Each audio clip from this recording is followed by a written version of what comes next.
High above the city, in a cold conference room, a man sat opposite a woman. Outside, the office staff was watching the drama unfold. A pink-haired employee whispered, her eyes wide with curiosity, wondering who the woman inside could be. Her black-haired colleague sighed, revealing she was Xiao Hai's girlfriend. And she was here to end things. The pink-haired girl gasped. Breaking up with him right at the company? She muttered that the woman had some serious nerve. Inside, the woman's voice was like ice. I can't live with a useless man like you anymore. He could only ask, why? Her face twisted with disgust. Your pathetic existence sickens me, she spat, leaving him utterly speechless. Then, she revealed the cruel truth.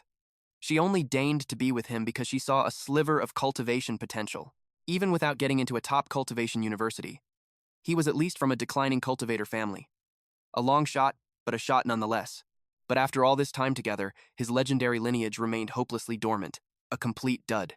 She accused him of wasting 3 months of her precious youth, making her miss countless opportunities with true immortal heirs. Xiao Hai felt himself shrink under her tirade. He weakly replied that he'd emptied his savings, for her spirit stones, for all those spiritual jewels. The mention of his gifts only fueled her fury. She scoffed, calling the treasures he gave her trash, with pathetically weak spiritual energy. Then she flaunted her new earring, a gift from young Master Li, overflowing with potent spiritual energy. It could ward off evil, protect its wearer, and even enhance one's beauty. Outside, a sharp crack echoed as the pink-haired employee crushed her computer mouse. The sound drew the ex-girlfriend's attention.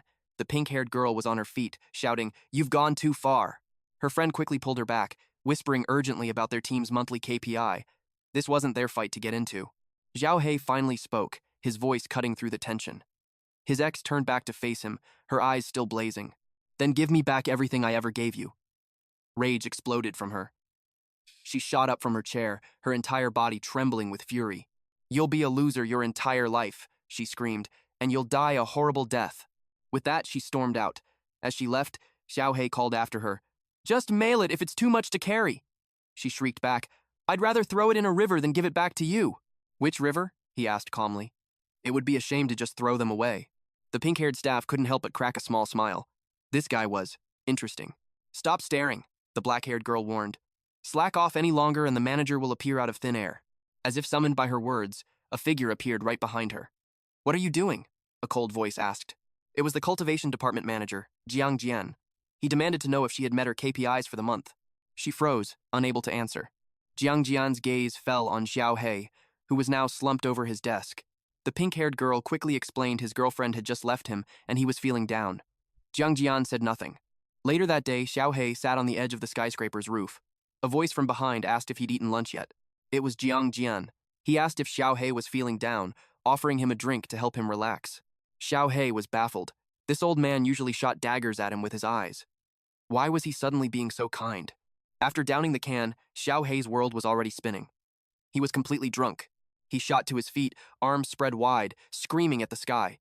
"She ate my food, drank my wine, spent my money, and then cheated on me. Just go die." He felt a wave of relief wash over him. He never expected the cold-hearted manager to actually care about his subordinates.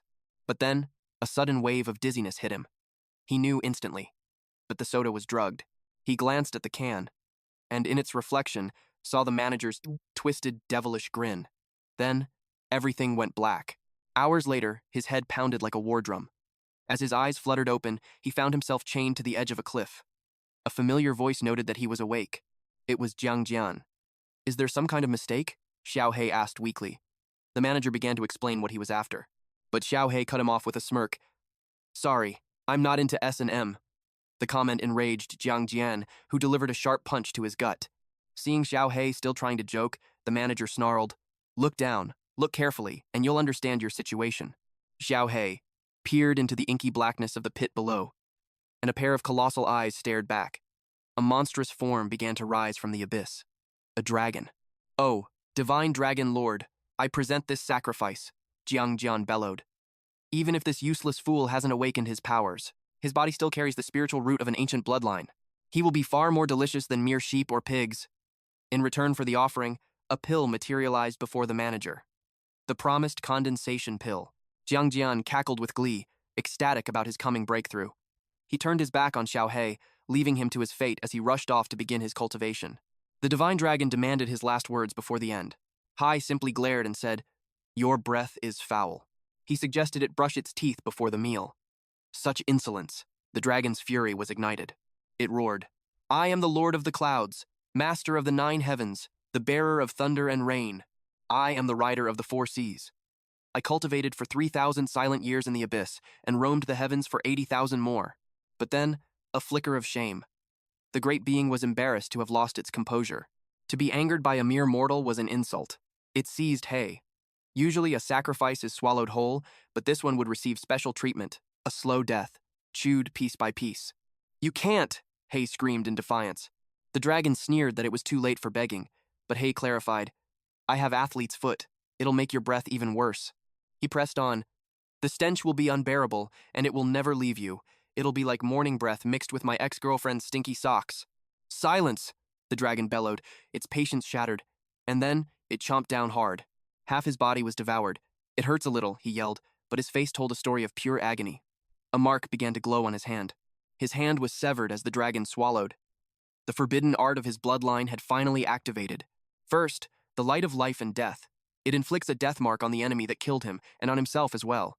Now, his enemy will suffer the exact same pain and damage. As long as he does not perish from the curse, his body will revive endlessly. The next skill was called dual annihilation. Once this art is used, both bodies under the curse of life and death will perish together. Unless there is an intervention from the highest level of immortal magic, neither of them has any chance of revival. The spell cannot be blocked or interrupted. But suddenly, a teacher's voice called out, interrogating him about the nonsense he was spouting. He opened his eyes and found himself in a classroom. "Recite the 7 arts of body refinement," the teacher demanded, "not this babble about life and curses." The teacher wondered if he had taken too much body refinement medicine, causing him to hallucinate. His classmates howled with laughter. Meanwhile, in the faculty room, a female teacher spoke to Professor Yin about the transfer student he'd just accepted. She assumed the boy must possess incredible talent for someone with his high standards to accept him. The professor replied that the boy had other talents. In reality, he'd received a very generous payment. He figured the kid would fail the first monthly exam anyway, so he might as well take the money. To the whole school, Hai was nothing but a joke. They continued to mock him, but Hai was completely unbothered. He simply wondered what kind of gift the heavens had truly given him. Hai was lost in thought. After the dragon killed him, he had awoken in his bed, and the spiritual root that lay dormant for 20 years had suddenly awakened. The cruel words of his ex-girlfriend echoed in his mind, calling him the last pathetic descendant of a declining cultivator family. Suddenly, a foot slammed down onto his desk. The bully tried to intimidate him, lecturing him on the so-called rules of the class. He was ordered to hand over 1 bottle of body refinement pills, 1 bottle of Payuan pills, and a dose of Guban potion, every single week. Their classmates watched on. It was John Jabai, educating a newbie again. To them, this was a show worth watching. Hai asked why he should give him anything and why his foot was on the desk. "This is my territory," Jabai declared. "I'll step on it if I want to. Besides," he boasted, "I always jump down from here. Only weaklings use the stairs." Before leaving, he issued a threat. If Hai didn't deliver the goods by the end of class that afternoon, he would be tied to the school's front light pole as a public spectacle. Then, he stepped out onto the window ledge. An idea flashed in Hai's mind. With a swift motion, our hero slapped the bully's leg, sending him tumbling out of the window and landing flat on his face. What a deeply satisfying scene. Their classmates gawked from the classroom window above. They couldn't believe he had slammed face first into the ground. They weren't worried. He practiced the 100-fold refined steel technique. They knew he wouldn't die from a fall like that. Some were even disappointed if he died, they'd move up a rank. He lay there for a few moments, but when he got up, he snarled, "Don't you go anywhere. I'm going to break both of your legs." The green-haired student in front of Hai whispered that he was completely screwed. That was Jabai, the most infamous bully in class. He had never been defeated before. His family was a powerful and influential academic cultivation clan in the city, and his body refinement technique had reached an insane level. He shared a chilling story. The last student who crossed Jabai had his entire family broken, and then they all vanished. He warned Hai, "You can run, but you can't hide." He offered one last tip: avoid Guji Alley after class. It was their favorite spot for ambushes, but unfortunately it was the only path on Hai's way home. As dusk painted the sky, Ye spotted the sign for Guji Alley. Lurking nearby, 3 figures waited in the shadows. One of them questioned their boss, Jabai, wondering why 3 of them were needed for a mere transfer student. The other lackey sneered, claiming the boss could crush that trash with a single hand. But such a task was beneath him, so they, his underlings, would handle the dirty work. Jabai mused that the little bastard was surely trembling. desperately plotting an escape. But it was pointless. He had every exit sealed. There was no way out. The bald lackey shot him a thumbs up, praising his flawless strategy. But a voice cut through the twilight asking, "Who told you I was going to hide?" The bald thug spun around to see Ye approaching them calmly. They were stunned. He actually walked right into their trap. They figured he knew escape was impossible, so he chose to face his end. But Jabai noticed something. This kid wasn't scared at all. A flicker of curiosity sparked within him. What was this boy planning? Could he be one of those legendary hidden masters? Pretending to be weak, only to strike when least expected? Yi called them cowards, hiding in a remote alley instead of facing him at the school gate. He complained that finding this place was a hassle, urging them to just get it over with. His words lit a fuse in one of the lackeys. He unleashed a vicious kick. The impact sent Ye flying into a wall, caving it in. The thugs were shocked. After all that arrogance, he was this weak? Jabai scoffed, realizing he'd been overthinking things. This kid was just a nobody. Yi collapsed to the ground, his face a mess of blood. The bully loomed over him, boasting that his kick was at the 5th level of body refinement. He declared Ye's internal organs were surely ruptured. He wouldn't live much longer. But through a bloody grin, Ye replied, "That didn't hurt at all." He mocked the kick, saying it felt weaker than a loser who'd spent all night with his right hand. The bully's face contorted with rage. He vowed to smash the boy's head until he stopped breathing. He launched his kick, and in a spray of blood, a look of pure confusion crossed his face. Jabai and the bald man watched in horror as their comrade's legs sailed through the air. The man crashed to the ground, screaming in agony. As blood gushed from the stump, Ye laughed, mocking him for losing a leg. And in that moment, a woman appeared. She stood protectively in front of Ye. To Jabai, it was as if she had materialized from thin air. Even with her back turned, the bald lackey attacked. Jabai screamed at him to stop, warning that a lethal move would destroy the entire neighborhood. But it was too late. The lackey roared, unleashing his ultimate attack. Death by Purple Gold Club. A cataclysmic explosion rocked the area, leveling the surrounding residences. The idiot knew his old man would kill him for this. As the smoke cleared, the bald man's victory cry died in his throat. Jabai's jaw hit the floor. The massive club had landed squarely on the woman's head, but she was completely unscathed. Moments earlier, on a floating island beneath an ancient tree, a silver-haired woman played checkers with a white crane. The white crane asked the woman, known as Lord Divine Dragon, why she insisted on her human form.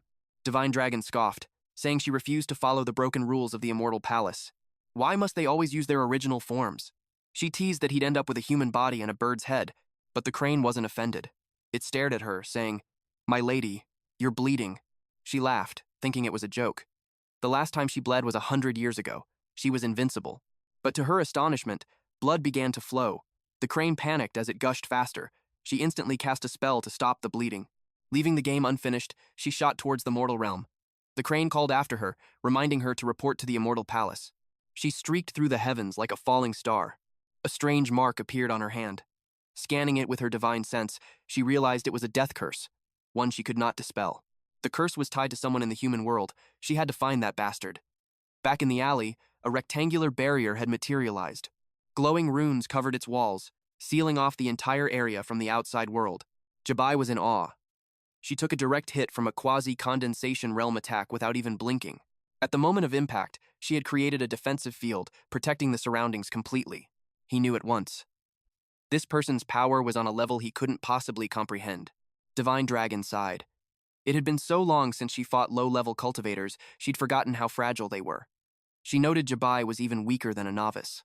Jabai shrieked at his man to run. But before the bald thug could react, his body exploded into 1,000 pieces. Absolute terror seized Jabai. His legs buckled beneath him, sending him crashing to the ground. "How?" he stammered. "I didn't even see you move." Panic flooded his senses as she drew closer, his useless legs trapping him in place. This was it. This was his end. But suddenly, it was Hai who was snatched into the air. "Well, this is a surprise," she mused. "I don't usually see my meals walking around again." Her words sent a chill down Hai's spine. It was her. The dragon. "Remove this curse right now," she snarled, "or I'll make sure you stay dead this time." But Hai could only reply helplessly, "I have no idea how." His answer earned him a brutal response. She slammed him into the ground again and again, each impact a tremor that shattered the earth. "Lift it!" she roared in a tempest of fury. Jabai watched in horror. This woman was a monster. She'd even turn on her own allies in a rage. But then, she suddenly choked, coughing up a spray of crimson blood that stained the ground. She finally understood. The more she punished him, the more damage reflected back onto her. This was a pointless, infuriating loop. With a frustrated hiss, she decided to retreat and find another way. "Hold on," a voice called out. She turned, her eyes widening as Hay stood up, completely unharmed. What a shameless curse, she thought bitterly. Hay smirked. "You did devour me without a second thought. So, I believe I'm owed a little. Compensation." No one had ever dared speak to her like this. Intrigued, she asked, "And what is it you want?" His reply was audacious. "I want to become immortal." Annoyance flashed across her face. "And if I refuse?" she challenged. A chilling smile played on his lips. "Then I'll find a nice pool of sulfuric acid. And I'll die again. And again. And again. Imagine how much you'll bleed right along with me." Pure fury erupted within her. How dare this mortal blackmail her? An idea formed in her mind. She could simply freeze him solid, lock him away for a few centuries, and take her sweet time finding a cure. After all, she possessed all the time in the world. But he just laughed. "Go on, I dare you to try." His absolute confidence was infuriating. A shadow pulsed beneath her feet, leaking crimson flames. With a growl of defeat, she tossed him a book. "Immortality in one step is a fool's dream," she spat. "This is a basic cultivation manual. It will guide your first steps." "It should be perfect for a talentless nobody like you," she sneered. "It won't make you immortal," she added, "but it might get you into a decent university. You'll never have to worry about your next meal again." The title on the cover read, "Advanced Payment of Skills." Just from the name alone, Hay knew this was no ordinary technique.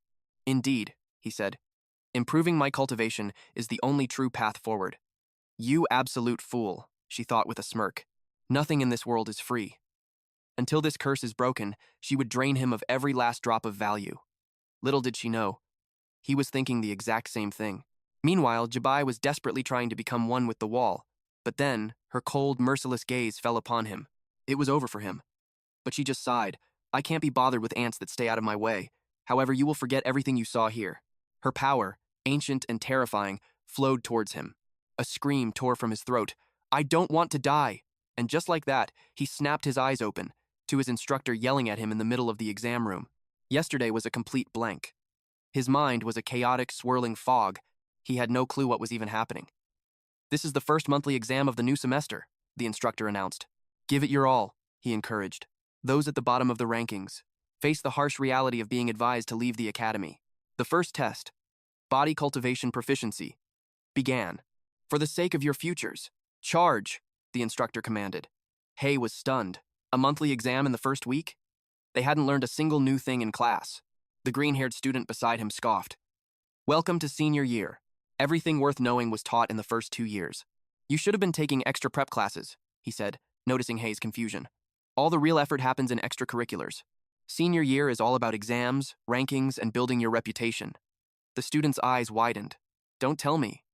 You didn't sign up for any prep classes?" This guy was completely screwed. He turned to a portly student. "Hey, looks like your rank is safe for now. Why's that?" the other student asked.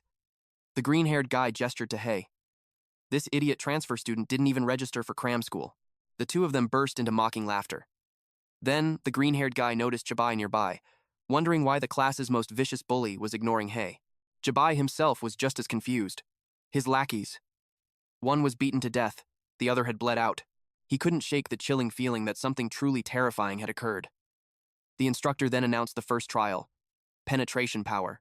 "A barrier spell has been cast across the field," he explained. "We will now test your destructive capability." The instructor then called out, "Hey, you're up. Show them how it's done."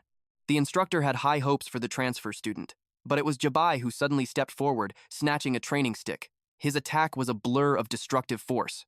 The weapon pierced through layer after layer of the magic barrier.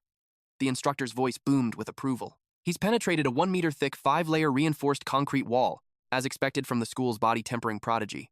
Jabai's power was nearly on the same level as his own. The girls' cheers echoed around him, but he paid them no mind, for they were blind to the storm brewing on the horizon. Even the green-haired guy was forced to admit it was impressive, asking if the result was truly that good. He revealed that Jabai was legendary. The only student in their class recommended to Heizu Cultivation University, based on his physical cultivation alone. He explained that this test measured one's raw, explosive power, whether through body tempering or sui cultivation arts. The final score depended on how many layers of reinforced walls you could pierce. In the first month of senior year, most students could barely break through 2 or 3 layers. A 5-layer result was a towering new record. The instructor then called for Wu, the very same fatty from before. He took a breath and hurled the ball. It struck the first layer and got stuck. He desperately willed it to push through. And it did. He roared in celebration for passing the trial. Next, the instructor called for the transfer student. In his heart, the instructor scoffed. He couldn't believe the old principal let such trash into his class. He prepared to call out the main character's name as the green-haired guy braced for the inevitable failure. If he couldn't even break a single layer, he would be politely asked to leave the academy. Figuring it was their last conversation, he wished him luck. The main character focused his chi, and a crimson glow ignited in his eyes. The instructor saw him approaching empty-handed and sneered, announcing to the class that they now had a prodigy who could create power from nothing. Everyone erupted in laughter. Jabai added that with a hidden dragon like him, the teacher's senior position was guaranteed. The mockery intensified, but to everyone's shock, a sphere of crackling energy materialized in his hand.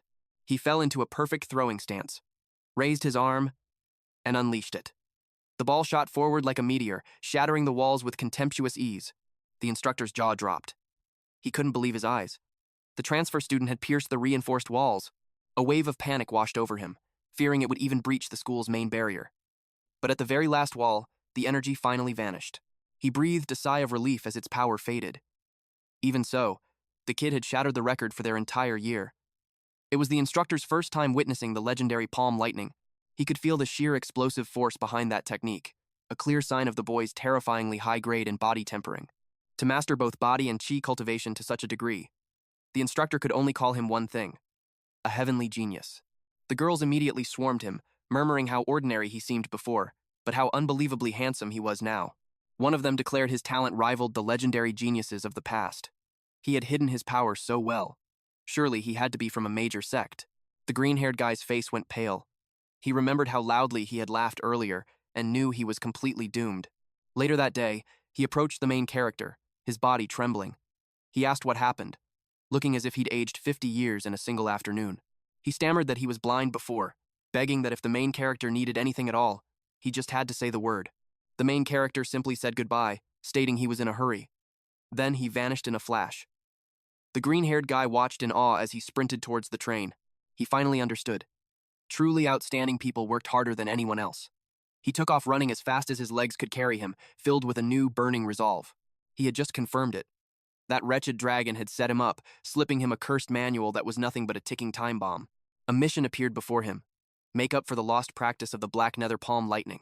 Failure to finish on time would trigger severe penalties: a deduction in his cultivation, a weakening of his bloodline, punishments that would cripple his future. His mission timer began: 11 hours and 5 minutes. Back in his room, he frantically tore through his shelves, searching for a specific skill book.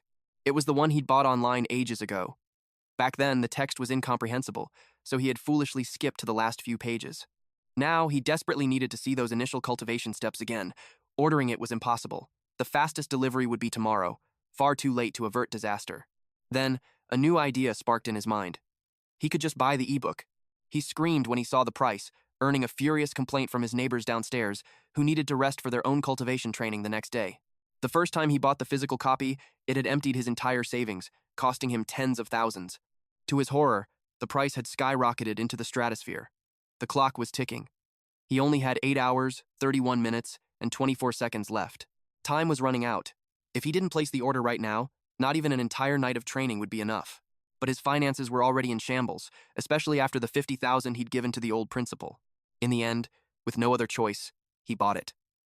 200,000 wen vanished from his account, leaving him with a paltry 3,372.29. He raced to the mountains and began the basic breathing technique.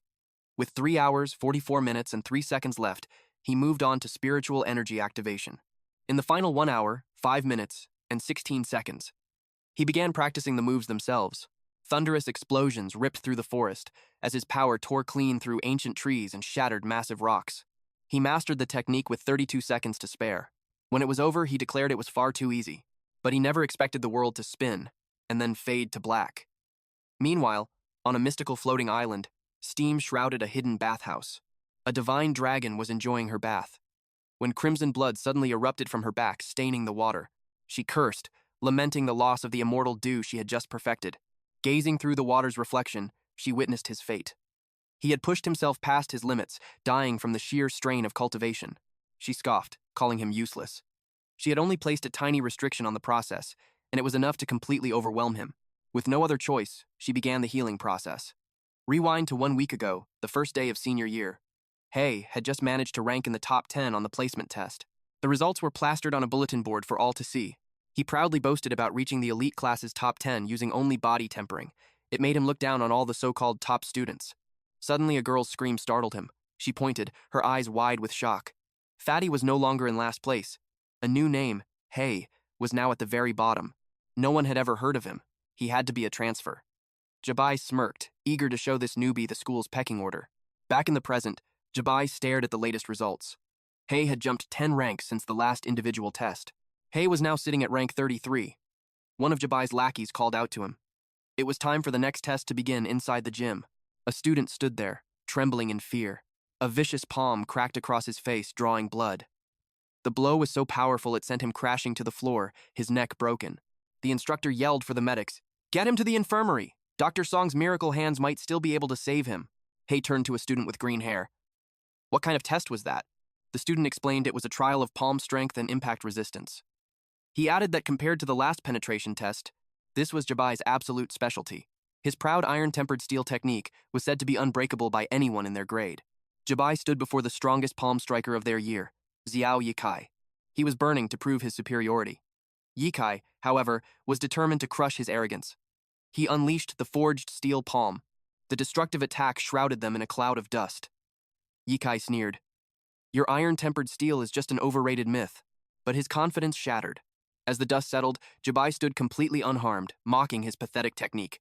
Then, with a single blow, Jabai sent him flying. Hai was down. The instructor ordered him to the infirmary, then called for the next student, Wu. But Jabai interrupted. "Call up Hai first." Nearby, Hai was surprised to overhear talk of open-source and patented cultivation methods. His classmate looked at him, confused. "All cultivation techniques fall into those two categories. That's basic knowledge," he said. "What school did you even attend for 10th and 11th grade?" Hai simply replied, "Municipal No. 3 high school." That explained everything. No wonder he lacked foundational knowledge.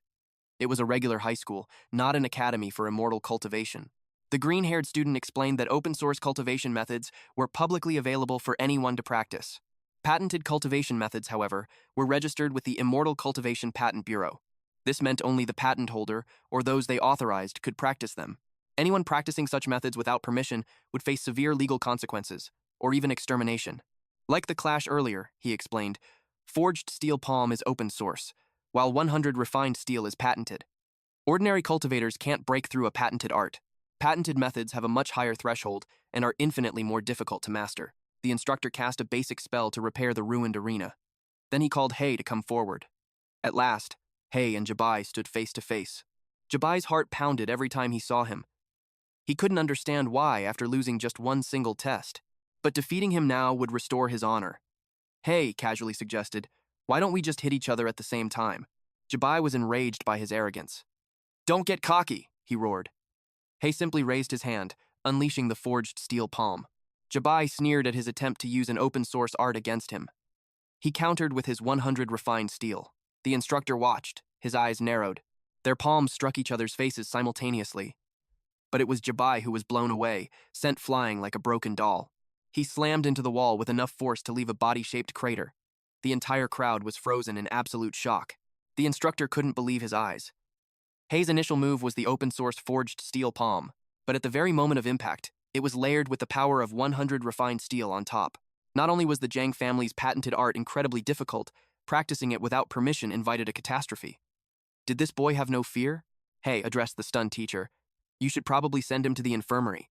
It looks like he's stuck in the wall." When the teacher gave no reply, Hai was genuinely confused. The moment he turned, the instructor's demeanor shifted, becoming as docile as a tamed hound. He then cautiously asked which grandmaster our hero trained under. Hai beckoned him closer. Leaning in, he whispered a single terrifying name, the Dragon Lord. The next thing Jabai knew, he was waking up in the infirmary. Rage burned in his gut against that bastard. A voice beside him noted that the man looked oddly familiar. It was Xian. He peered at Hai's picture, his eyes narrowing. He looked just like someone he once knew. Xian then asked if Jabai recognized him. Xian hinted that he might, but a cold truth echoed in his mind. There was no way Hai could have possibly survived that day. Could it be that the Dragon Lord actually showed mercy? He pushed the thought aside. He knew the next exam would be chemistry. He asked Jabai what the focus of the test would be. Jabai's answer was chilling, poison crafting and toxin resistance. A devilish grin spread across Hei's face as he told him they were going to have some fun at a car junkyard. There, Hai pushed the forged steel palm training to its absolute completion. He reported back to the boss, informing him that every single scrapped car had been crushed into scrap. The boss praised his incredible work, immediately transferring the payment to his account. By not buying a car crasher, the owner saved money. And Hai seized the opportunity to earn cash while cultivating his power. The system then issued a new directive: complete the 100 refined steel training. He had already delivered 20 strikes, but still needed to endure 20 hits. He began to wonder who he could possibly fight that night to receive those blows. Then, out of the shadows, a figure emerged, asking if he was Hai. He immediately said no. He quickly lied, claiming the man had the wrong person. His name, he said, was Yinjian. In that exact moment, miles away, the teacher from earlier let out a massive sneeze. He found it bizarre to catch a cold while just making a slideshow. Back at the junkyard, the man shouted at him to drop the act. He declared that the young master Zhang had sent him to teach him a painful lesson. This newcomer was Zhang Xiwan, a warrior at the terrifying Tier 9 of the spiritual attraction realm. Hai casually approached him, saying he should have just said so from the start. He denied it, thinking he was some pesky debt collector. But a fight? He was more than ready. Xiwan was baffled. Why wasn't this kid afraid? His own cultivation level was overwhelmingly higher. Using his spiritual perception, he could tell the boy was barely entering the spiritual attraction realm, or could he be hiding his true, monstrous power? Without a second thought, Xiwan threw a punch, sending Hai flying across the yard. He charged again, convinced Hai was all talk. It had only taken a single punch, but as his next attack was about to land, he was completely caught off guard. Hai stared him down, daring him to put more force into his strikes. As they clashed, the entire forest seemed to erupt around them. Hai took another punch, followed by a brutal kick. He landed face first in the dirt, but a chilling smile was plastered on his face, leaving Xiwan utterly confused. He was clearly getting beaten, his aura growing weaker by the second, and yet that creepy, confident expression never wavered. Finally, Xiwan had enough. He decided to end this farce with an instant kill technique. Third sequence. A devastating blow slammed into Hai's torso, launching him backwards until he crashed into a massive boulder and fell to his knees. Xiwan sneered. High schoolers these days were so pathetic, always pretending to be tougher than they were. Hai remained motionless, but when Xiwan checked, he saw something impossible. The boy was healing at an incredible rate, a speed not even a top-tier physician could manage. He unleashed his final strike. The impact sent a powerful shockwave blasting through the area. But Hai just wore that same creepy grin, seeing the notification he'd been waiting for. He had received 20 out of 20 hits. The 100 refined steel training was finally complete. He looked down, grabbing Xiwan's leg. Then he unleashed the black underworld palm thunder, striking him directly in the torso. But Xiwan blocked it with his own palm, scoffing at such an entry-level spell. Hai simply replied, "You should hold on to that." He readied his other hand for the true attack, unleashing the forged steel palm followed by the power of 100 refined steel. Xiwan took the full force of the blow. The impact was so catastrophic it sent him flying backwards, straight through the trunk of a giant tree. He finally managed to regain his footing, steadying himself, only to cough up a mouthful of blood. He could feel it. Most of the meridians in his body had been shattered. He couldn't believe a mere high schooler could force him to channel energy just to heal. Once he recovered, he vowed he would beat this kid to death. But then, something caught his eye. The lightning ball. It was still stuck to his hand. Panic set in. He tried to throw it, to shake it off, but it wouldn't budge. He was helpless as it began to glow brighter, and then detonated.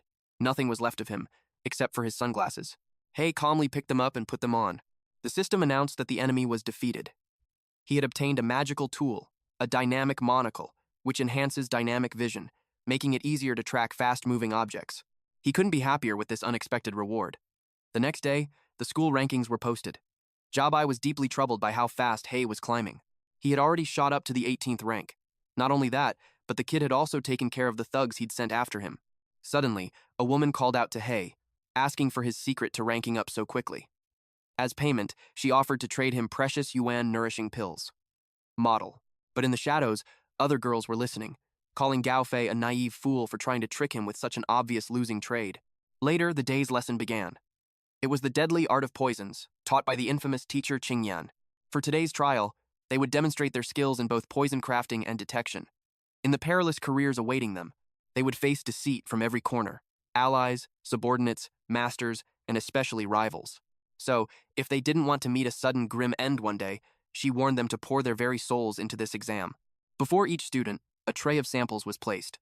By the end of the trial, they had to identify the cursed item. They were ordered to consume the safe samples, and their final score would depend on both their speed and unerring accuracy. And for those who could name the exact poison, legendary merits would be awarded. With his second brother's aid, Jabai had already laced Hai's entire tray with a deadly curse. He sneered, certain the boy wouldn't even live to see a dangerous career, because his life would end here and now. With so many overpowering scents mixed together, he knew identifying the poison by smell alone was impossible. The tray held a pungent mix: Hutunia dumplings, stinky tofu, durian, and even fermented bean juice. And any other method of detection was doomed to fail. For this poison was a masterwork of disguise. He had absolute faith in his family's poison master, confident that not even teacher Qingyan herself could uncover the truth. The green-haired student felt a wave of relief. In this field, he held a supreme advantage. He began to sniff each sample, while Fatty used a chemical reagent. A girl even unleashed her lightning arts to detect the poison's aura. Teacher Qingyan watched her, impressed by her consistent excellence. But her gaze soon fell on Hai, who sat motionless as the others furiously worked. Jabai scoffed at the sight. Of course, Hai could do nothing but wait for the inevitable. He had no idea which to choose, but it didn't matter. Whatever he ate, death was the only outcome. Suddenly, Hai reached for a dish. At that very moment, on a floating divine island, a magnificent dragon was fishing. But a profound emptiness gnawed at her. Since ascending to godhood, existence had become a tedious bore, with nothing left but to cast her line into eternity. As she idled away the eons, blood suddenly began to trickle from her eyes and nose. 5 minutes ago, Hai had consumed every single item on his tray. Teacher Qingyan watched in utter horror. She stormed over, demanding to know if he had lost his mind. An act like that was pure suicide. She was relieved she had anticipated such fools and strictly controlled the dosage. It wasn't lethal, she assured him, but he should brace for a bout of agonizing diarrhea. But Jabai just grinned, knowing that was merely wishful thinking. He had poisoned every last dish with enough toxin to kill a man 5 times over. Hai's face turned deathly pale. Blood streamed from his eyes, ears, nose, and mouth. Then, his body collapsed, lifeless. Teacher Qingyan checked his pulse and announced his death to the class. A student whispered in panic, worried the school would become a scandalous headline. But another student sneered, replying that it was no big deal. The boy wasn't from a major sect, nor was he a top-ranked scholar. Students dying in their senior year was a common affair. The 19th-ranked student smirked, seeing an easy opportunity to climb the ladder. While teacher Qingyan worried about her promotion, a cold fury burned within her. Someone had dared to interfere with her sacred exam. Her suspicion immediately fell on that damned PE teacher, her bitter rival for the coveted title. But while she was lost in thought, Hai had already recovered. When she saw him alive and well, she shot up in disbelief. In her entire career, she had never witnessed such a thing. He had completely fooled her. Hai then reported that all 5 items were poisoned, including entic dispersing powder. As he spoke, mystical runes began to glow on his palm. Then he declared the final substance: the terrifying air-ending poison. A chill of pure dread shot down Jabai's spine. It was impossible. He had been so thorough, even hiring an expert from the condensation realm within their sect. He had investigated Hai completely and found nothing. Absolutely nothing special. So, how?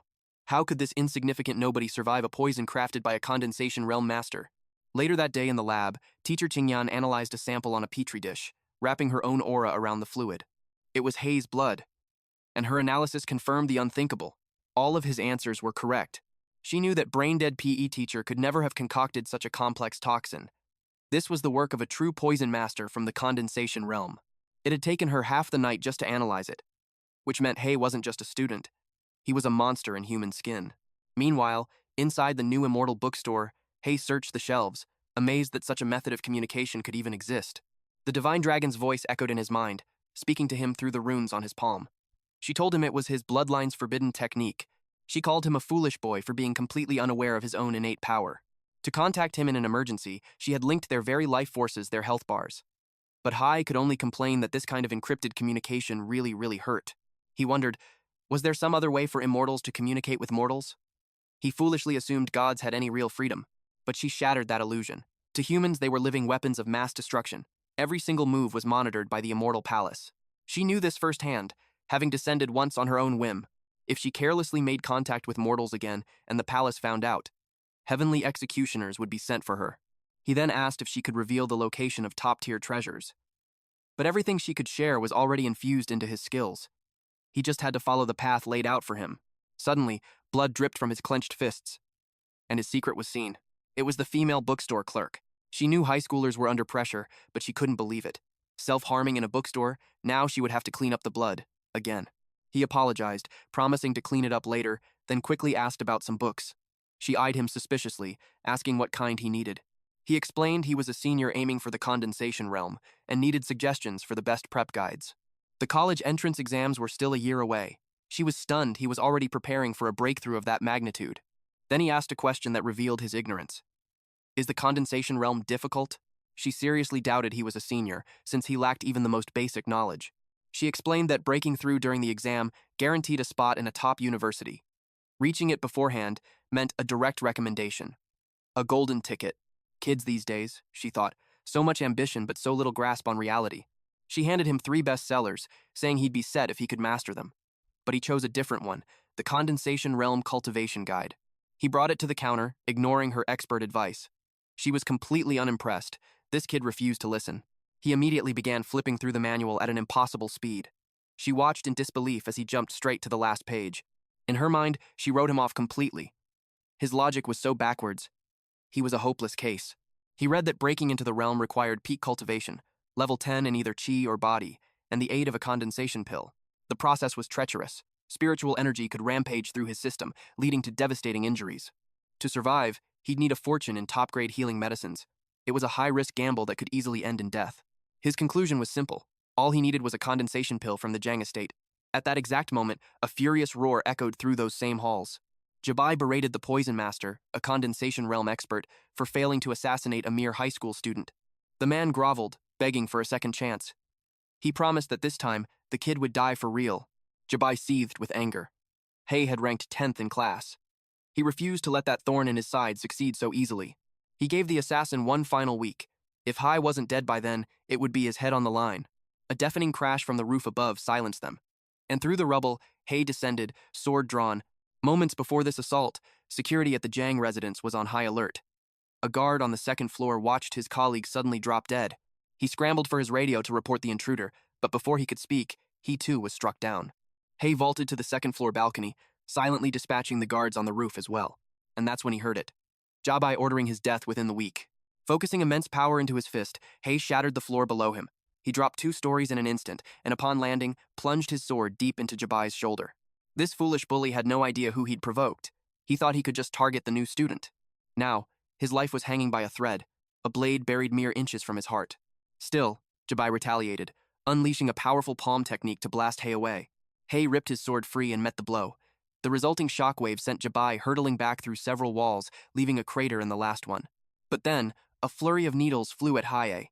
Though slightly caught off guard, he skillfully deflected them with his sword. A man lunged at him with a strange weapon. A staff, with a metallic tip that bloomed open like a deadly flower. Hai blocked the strike with his blade, but the man triggered a hidden mechanism. A sharp blade shot out, aimed directly for his eye. With lightning speed, he tilted his head, the blade only grazing his cheek. The attacker was forced to leap back. The man's eyes widened. This was the same high school student who had somehow, miraculously, survived his poison. What irony. He was on his way to finish the job, and the target had come directly to him. The poison needle from before, he sneered, was no simple toxin. It was crafted from his family's ancestral recipe. Its lethality was in a completely different league. A single scratch should have meant instant death. Blood trickled down Hai's cheek, but he only glared back with an icy fury that sent a chill down the Poison Master's spine. In the blink of an eye, Hai vanished. He reappeared before Jabai, his sword aimed for the kill. He thrust forward, but Jabai narrowly dodged the fatal blow. As Hai swung again, his instincts screamed. A rain of deadly needles shot through the air. The voice belonged to the Poison Master. His pride was wounded, furious that Hai had simply ignored his presence. For a poison so potent, the boy should have crumbled to dust. Yet, there he stood, defying death itself. In that moment, Hai crushed an item. The Poison Master yelled for Jabai to run, promising a curtain of needles as cover. Hai watched impassively as Jabai dove through the window, making his escape. With Jabai gone, the Poison Master smirked, ready to reveal the true horror of the condensation realm. The needles embedded in the walls began to hiss, releasing a sickly green mist that filled the room. A violent cough racked Hai's body. This poison fog was far deadlier than the needles before it. Dark veins spread across Hei's skin, and with a final gasp, he collapsed to the floor. A triumphant, cruel laugh echoed through the poisoned room. He sneered at the body, mocking his foe's foolish pride. But just as he gloated, a nearby statue was sliced clean in two. Hei's eyes snapped open, blazing with life. In a single, fluid motion, he drove his sword through the poison master. The man's face turned to ash. He knew he'd made a fatal mistake. It seems the divine dragon's clay avatar technique was working perfectly, diverting all damage and keeping her pristine. But two avatars had shattered almost instantly, a clear sign that Hai had stumbled into serious trouble. Curious, she peeked into his situation, just in time to see his sword cutting down an enemy. The poison master collapsed, his mind reeling. How could a master of his realm fall to someone from the lowly spiritual attraction realm? The blood poured from his wound. Hai checked for a pulse. There was none. He wasted no time, looting the body. Even useless items could be exchanged for coin. Meanwhile, on a desolate mountain road, Jabai gasped for air, his lungs burning from his desperate flight. He'd even forgotten his phone in his panic. He flagged down a car, borrowing a phone to call for backup. Fury burned in his heart against that transfer student. The sheer audacity of it. To dare seek revenge against the mighty Zhang family, it was unthinkable. He swore that once the family's assassins arrived, he would slaughter Hai and his entire bloodline. But a cold voice cut through the night. Who are you going to kill? Hai lunged forward with his sword, but Jabai dodged. Jabai quickly activated his technique, 100 refined steel, to fortify his body. But the blade still found its mark, slicing deep into his arm. Blood sprayed as he staggered back, trying to create distance. Before he could even regain his balance, an orb flew at his face. The explosion sent him reeling, hurtling him right off the edge of the cliff. He crashed to the earth below with a bone-shattering thud. Hai leaped down after him, ready to deliver the final blow. Paralyzed, Jabai played his final card. His family's name. I am from the Zhang family, he screamed. Hai's expression didn't change as he swung his sword, silencing him forever. Hai had to admit, without the Dragon King absorbing the damage, he would have died many times tonight. It was pathetic. Even at death's door, Jabai could only rely on his family's reputation. Hai incinerated the body, leaving no trace behind. But he knew it didn't matter. With or without proof, the Zhang family would eventually connect this to him, especially since he was now using their clan's signature technique. A future conflict was inevitable. Still, he was satisfied. His revenge felt complete. And in his haste, he had managed to grab some very valuable loot. Condensation pills, AIMC. He'd scored 3 of them. He recalled Jabai's brother sacrificing everything just for a single pill. The politics between disciples of the major sects were truly twisted. He'd also pocketed a small fortune in gold, silver, talismans, and standard blades. He planned to sell it all. The moment he thought the word sell, a system prompt appeared, offering him a marketplace. Ever since he'd mastered advanced payment skills, these system-like pop-ups had become more frequent. He guessed it was the work of that stinky dragon. Now it was even using e-commerce algorithms to communicate with him. This was getting ridiculous. His first thought, he needed to clear his browsing history, fast. A virtual wheel appeared before him, with options like Cultivation Technique and Magic Artifact. He tapped the sell button.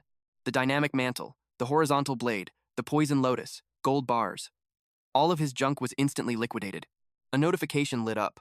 154,178 had been credited to his account. But then he saw the price of the heaven-opening blade. 1 million. He had sold everything for just over 1.05 million. And they wanted 1 million for a single item? He knew for a fact that similar artifacts in the real world sold for a fraction of that price. This was highway robbery. It wasn't that he couldn't afford it, it was simply a terrible deal. He browsed other items instead.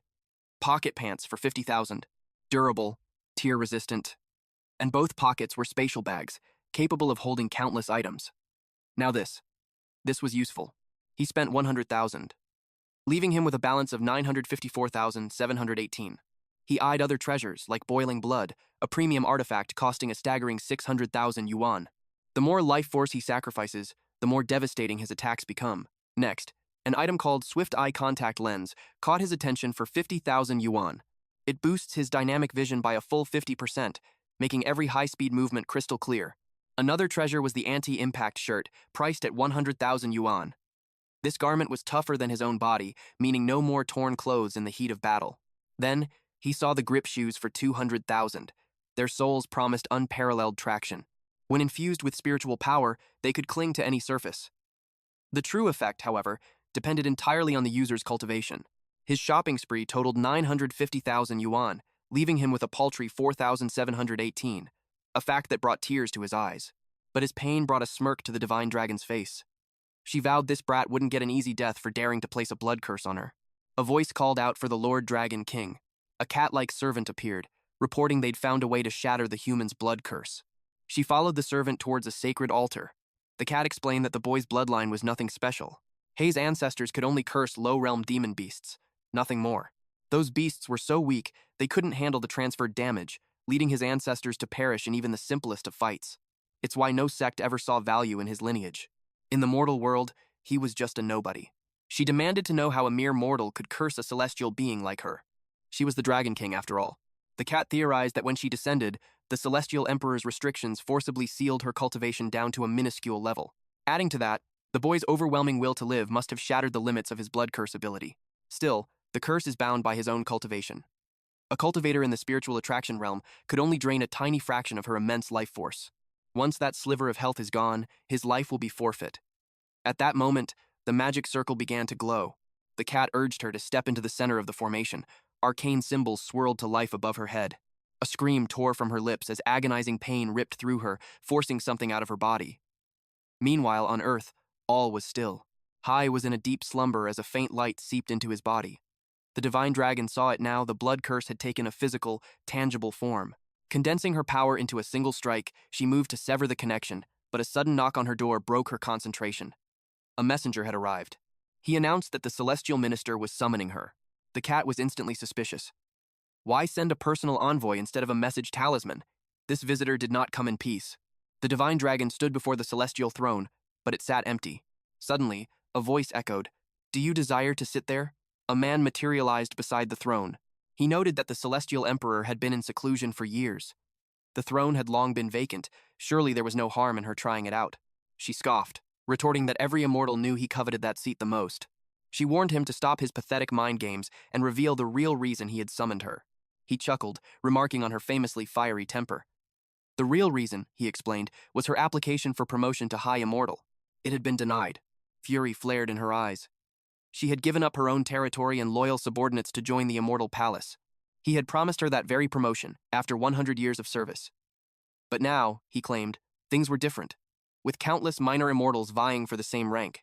If they approved her based on an ancient promise, the other immortals would surely protest.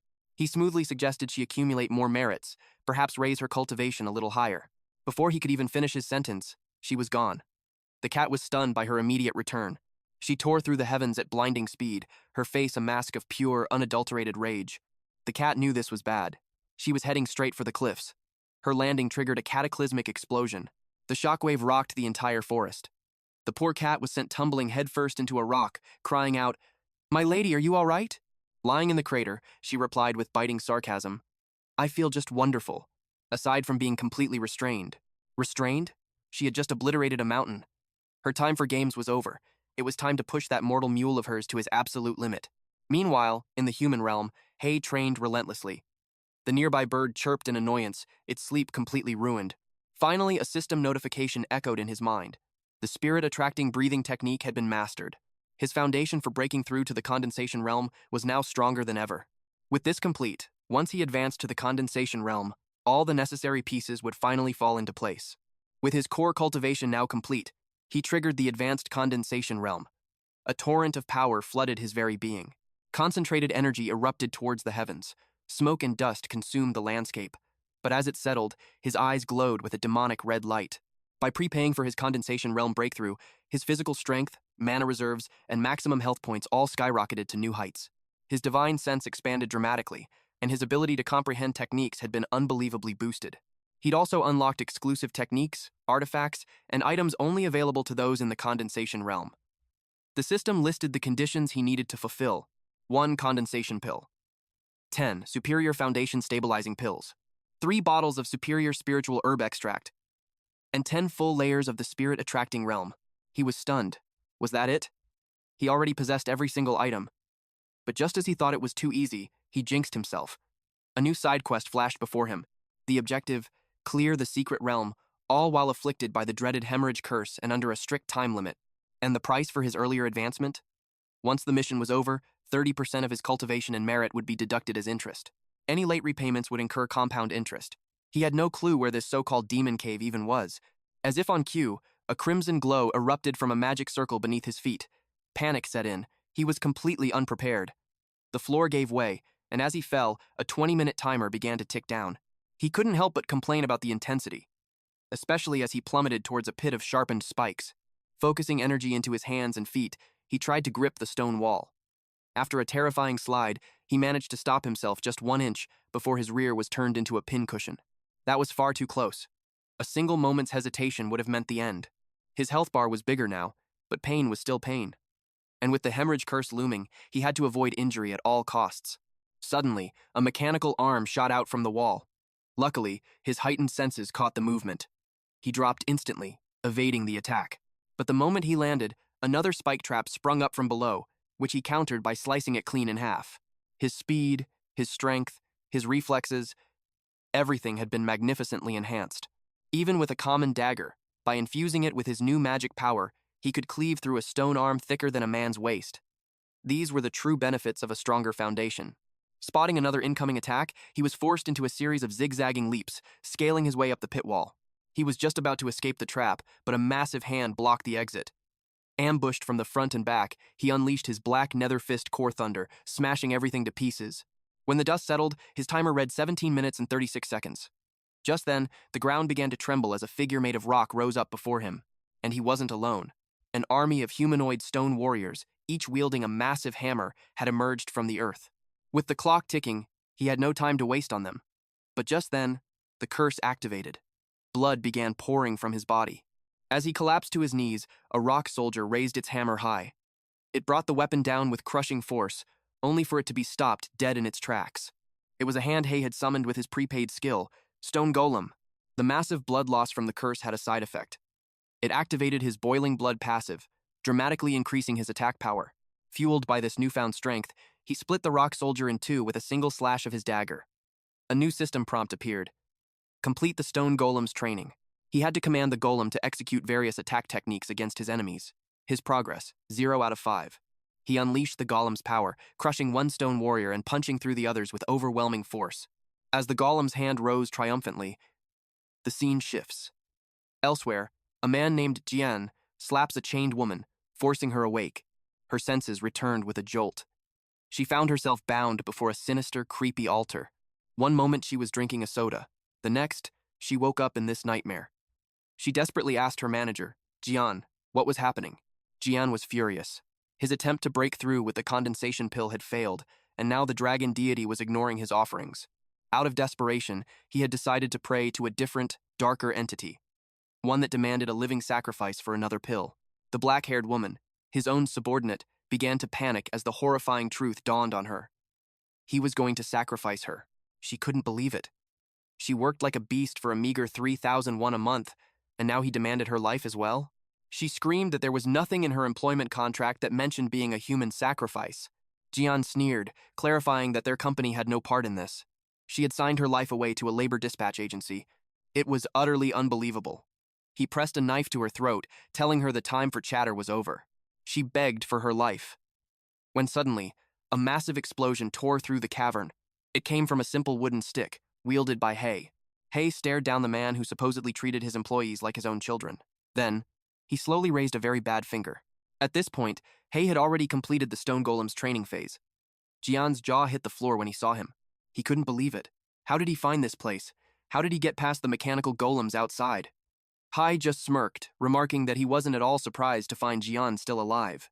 He smirked, guessing someone must have warned the boy about his infamous and deadly reputation.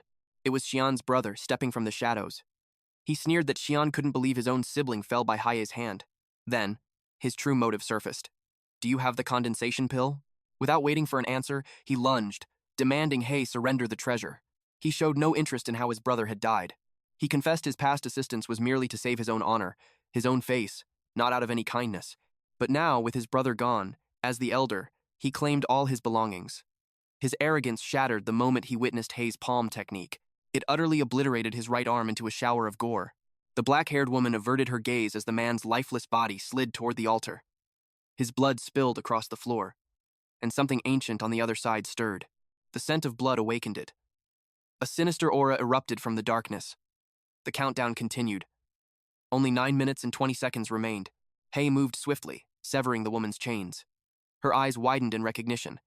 She remembered this man, who vanished without a trace after that day. She never imagined he would become this powerful. "No time to explain," he said flatly. "Let the golem get you to safety." Before she could even protest, a giant golem hand gently whisked her away. Meanwhile, the fallen brother's body was being grotesquely absorbed by the altar's entity. Two crimson eyes snapped open in the dark as a hand reached out, gripping a sword. And then, she emerged. Her entire body glowed with a terrifying crimson light. This was no ordinary being. Hai's gaze locked onto her. His senses tried to gauge her power, but it was an overwhelming torrent. Her very presence made blood trickle from his lips. He pushed his divine senses to their limit to assess her cultivation, but a vicious spiritual backlash struck him down instead. Behind her, the gateway from the altar sealed itself shut. Hai could only wonder what kind of entity was birthed from that sacrifice. Without a sound, without a warning, she charged. He met her blade with his dagger, but the sheer force brought him to his knees. The sword grazed his shoulder, drawing blood as a devastating kick came next. He threw up an arm to block, and the impact detonated like a bomb. The shockwave sent him flying into the cave wall. She settled into a combat stance, her poise radiating deadly intent. Hai realized every one of her strikes held the weight of a mountain. He planned to summon the golem, but she moved like lightning. Before he could even think, a new gash opened on his body. Far away, on a floating island, 3 clay statues suddenly shattered. The divine dragon was disturbed. All the death substitute puppets had just exploded. She knew this was an omen, a sign of impending doom.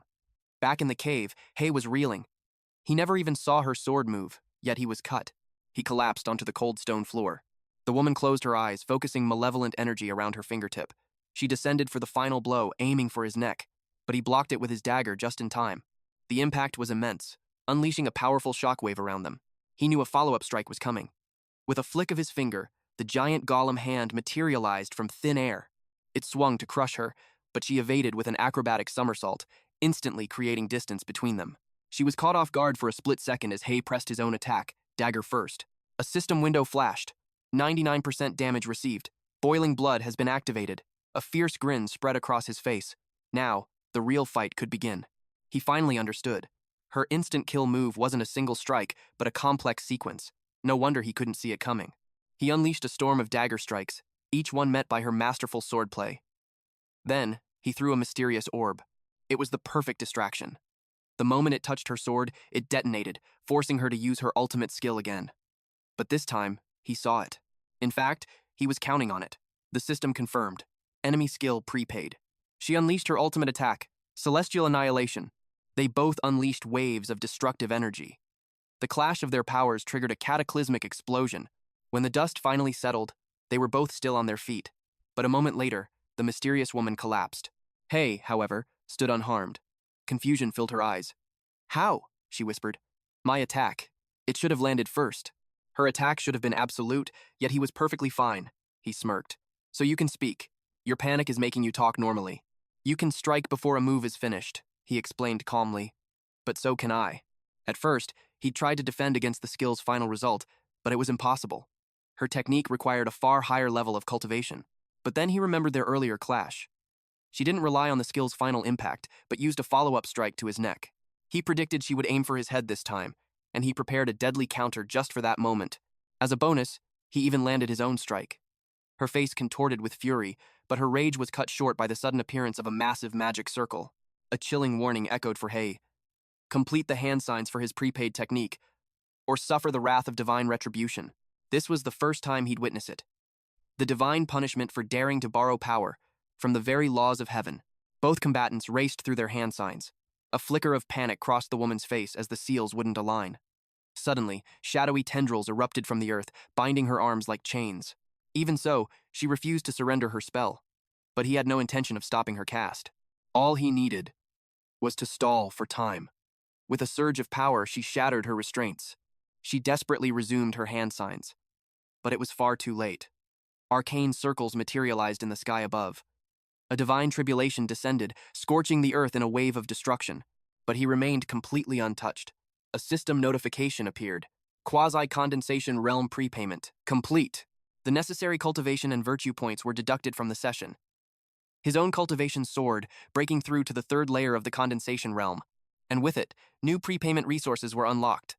The woman slowly emerged from the crater, battered and bruised. He stood before her, an impassable wall. Still breathing, I see. She admitted defeat. I've lost. Kill me, skin me, do whatever you wish.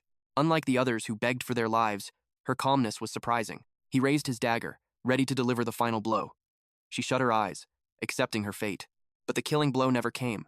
To her astonishment, a gentle light enveloped her, healing every single one of her wounds. He then revealed the shocking truth. From now on, we share a single life. Let's ascend together, he offered. A powerful blood curse was now bound to the woman, Long Yin. Any damage she takes in battle will now be transferred directly to the Dragon King. Meanwhile, in a luxurious bath, a small cat dozed peacefully. Suddenly, the water roiled and bubbled as the divine dragon rose. Startled awake, the cat cried out, "What's wrong?" The divine dragon felt a chilling sensation, as if another parasite had latched onto her very soul. Back with our main character, a new system alert appeared. The advanced payment skill has been upgraded. He could now prepay for artifacts and elixirs, as long as they didn't exceed his current major realm. The next day at school, Long Yin made an entrance, dressed in an unbelievably daring outfit. He glanced over, as did Fatty and the green-haired guy, their eyes wide. Fatty couldn't help but ask, "Who is that?" The green-haired guy nudged him, teasing, "Hey, you're not falling for your own sister-in-law, are you?" He went pale, quickly clarifying, "My heart belongs only to Teacher Zhu." He then turned to the new girl. "Do I know you?" She smirked. "We just had a life-or-death battle a few days ago. Remember? Shared life bar?" She prodded. It finally clicked. The new hairstyle had completely thrown him off. He was baffled. "How did you even manage to enroll and transfer into our class?" She casually took the seat next to him. "There's one simple trick that always works." Flashback to 2 days ago, where the principal was easily persuaded by several bars of solid gold. Back in the present, their homeroom teacher, Teacher Tao, made an announcement. "The small-scale tests are now over. What begins now are the mock exams. For most of you, this will be your first taste of true combat. You have all cultivated diligently for a dozen years. Now is the time to show the world the fruits of your labor." He then ordered all students to gather in the examination area. Grade 12, Class 1, assemble. Class 2, begin roll call. Class 3, all present. Class 4, you're next. Long Yin found this whole exam quite amusing. Meanwhile, their green-haired friend was terrified. "We're going to be embarrassed in front of the entire grade." Our main character just shrugged. "Don't worry about it." His friend's spirits lifted for a moment, only to be crushed when he added, "I have no shame, so I don't care about being embarrassed." Just then, the teacher began to announce the rules of the examination. Each class will have its own exclusive examination area. The areas are sealed with powerful barriers, preventing any interference between candidates. Every candidate will face the exact same type of monster. Those who achieve a knockout within 5 minutes will receive a perfect score. Failure to secure a knockout will result in a score based on the total effective damage you dealt. In the event of an emergency, Teacher Zhou, stationed in the center, will intervene.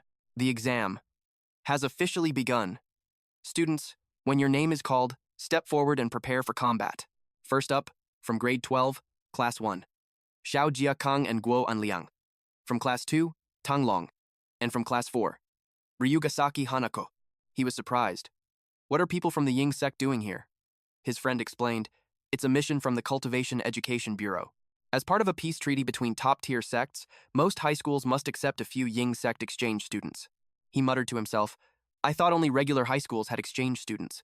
I never imagined cultivation schools did it too." At that moment, a girl with long, black hair sensed a gaze. This was Ryugasaki Hanako. Her eyes scanned the audience with piercing intensity. He could tell instantly her intuition was incredibly sharp. Long Yin, however, was not pleased. "How dare she glare at my master? I'm the only one allowed to glare at my little bro." The green-haired guy sweat dropped. "Your relationship hierarchy is something else." Our hero was left completely speechless. The trial had begun, and with a flash of light, the exam monster was summoned. From the arena's center, a grotesque portal tore open. A single malevolent eye peered through, revealing a horrifying mushroom-like monstrosity. Teacher Jian's blood ran cold. He could feel its sinister aura.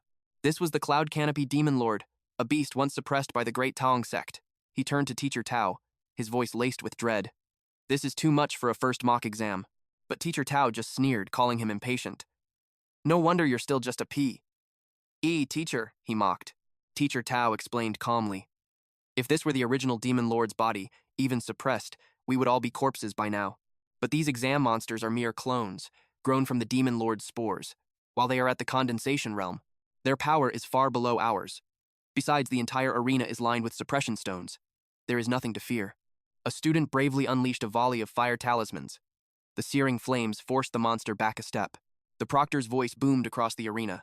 Fail to inflict any damage on the exam monster before time runs out, and your score will be 0. The student with the fire talismans could only weep in despair. Another challenger hurled a storm of enchanted rocks, but the monster answered with a single brutal punch. He managed to scratch the beast, but was flung from the exam area in an instant. Another failure. The results were announced.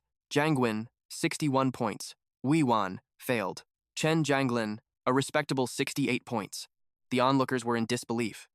This year's first mock exam was impossibly difficult. Not one student had broken 70 points.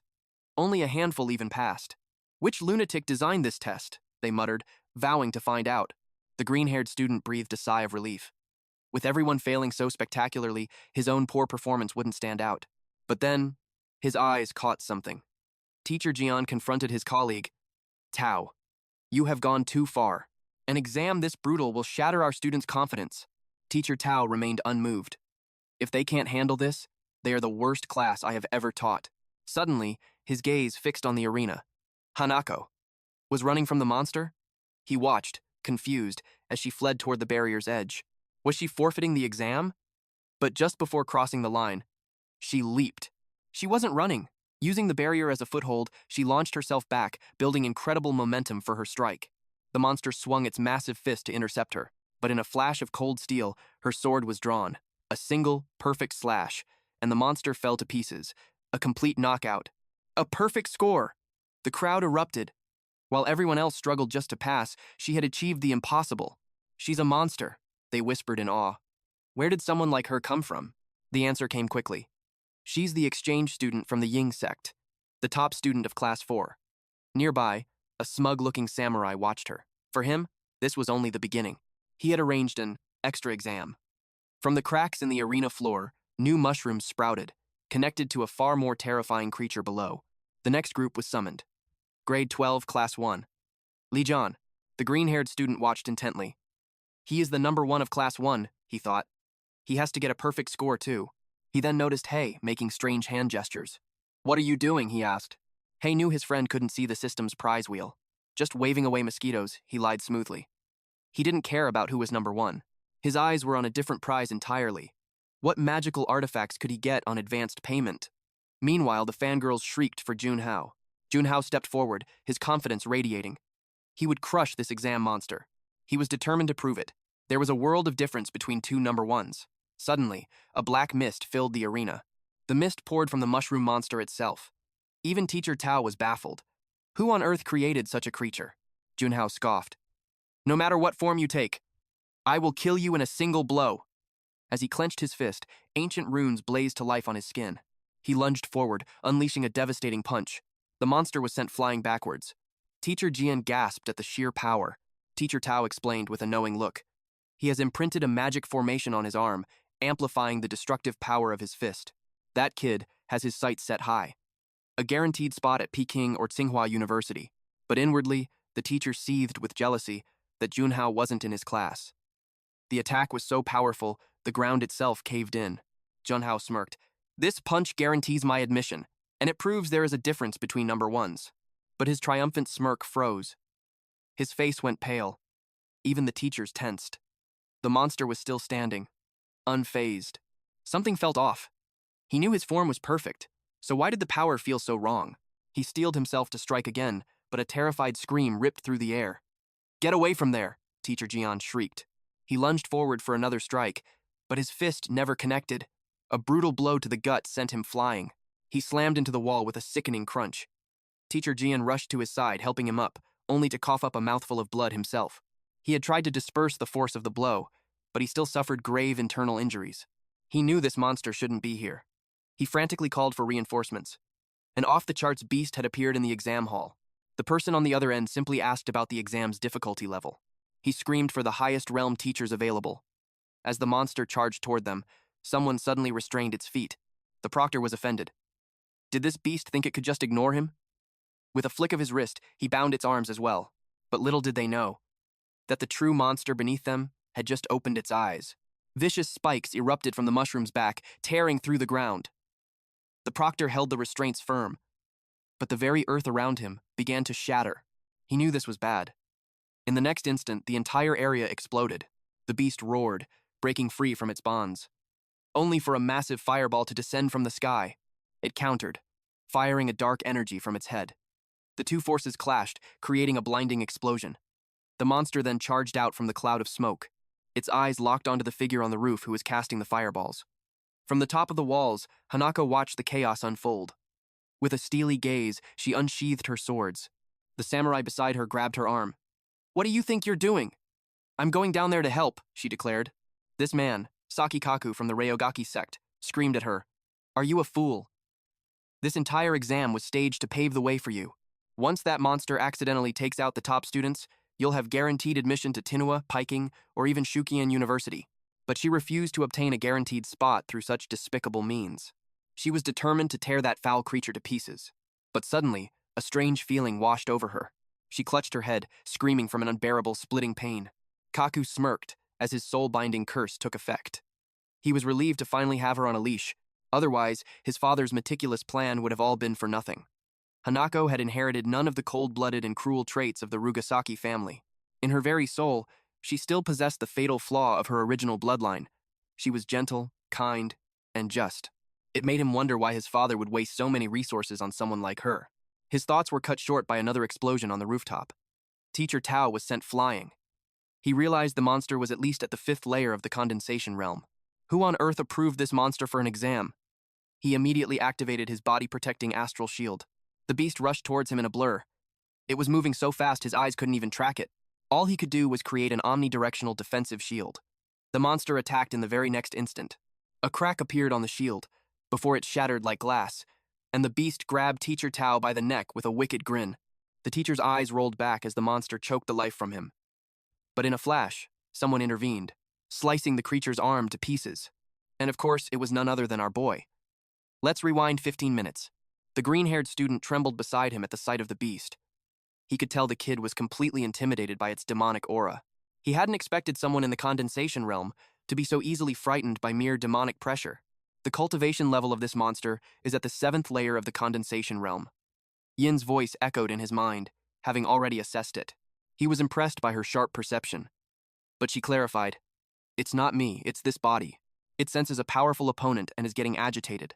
Its very instincts were telling her the opponent's class. Hearing this, he pressed on his wheel again. He set up a barrier around the perimeter, to ensure that monster had no way to escape. He assumed the beast planned to wipe every single one of them out. Currently, our main character is at the 3rd layer of the condensation realm, though his extra-long health bar gives him an edge. His actual combat strength was much closer to the 7th layer. He opened the market, looking for a new weapon.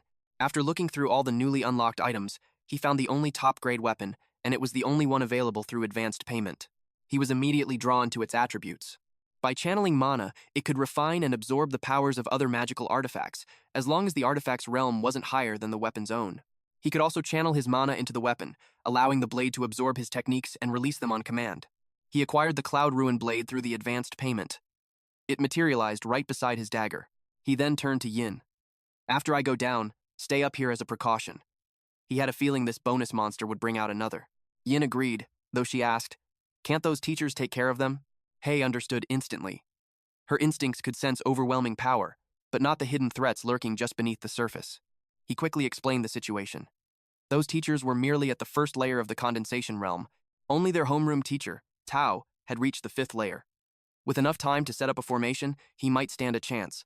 But in a surprise ambush like this, he was at a fatal disadvantage, and sudden attacks were this monster's specialty. The weapon's refinement was now complete, glowing with the boiling blood attribute. At the same time, Teacher Tao was already choking. As Hai rushed in to help, Teacher Tao's eyes widened in shock. It was his transfer student. "There's a barrier outside," Hai shouted. "It's blocking the student's escape." He gave the order. "You find a way to break it. I'll deal with this fiend." A fire ignited in Tao's eyes. As an educator, his duty was clear. He fell back, his resolve hardening to protect his students. The monster paused as if listening. Spores bloomed from its neck, and its severed arm regenerated before their very eyes. A chillingly fast recovery. In the blink of an eye, it was completely whole again. A trait of fungus-type monsters, he reasoned. The thought was cut short as the creature charged. He met the blow with his sword. The impact rattled him. Its fist was somehow even harder now. Its other hand flew towards him. In that split second, Hai saw its secret. It was compressing demonic aura around its fist, turning it into living armor. The monster coiled for another strike.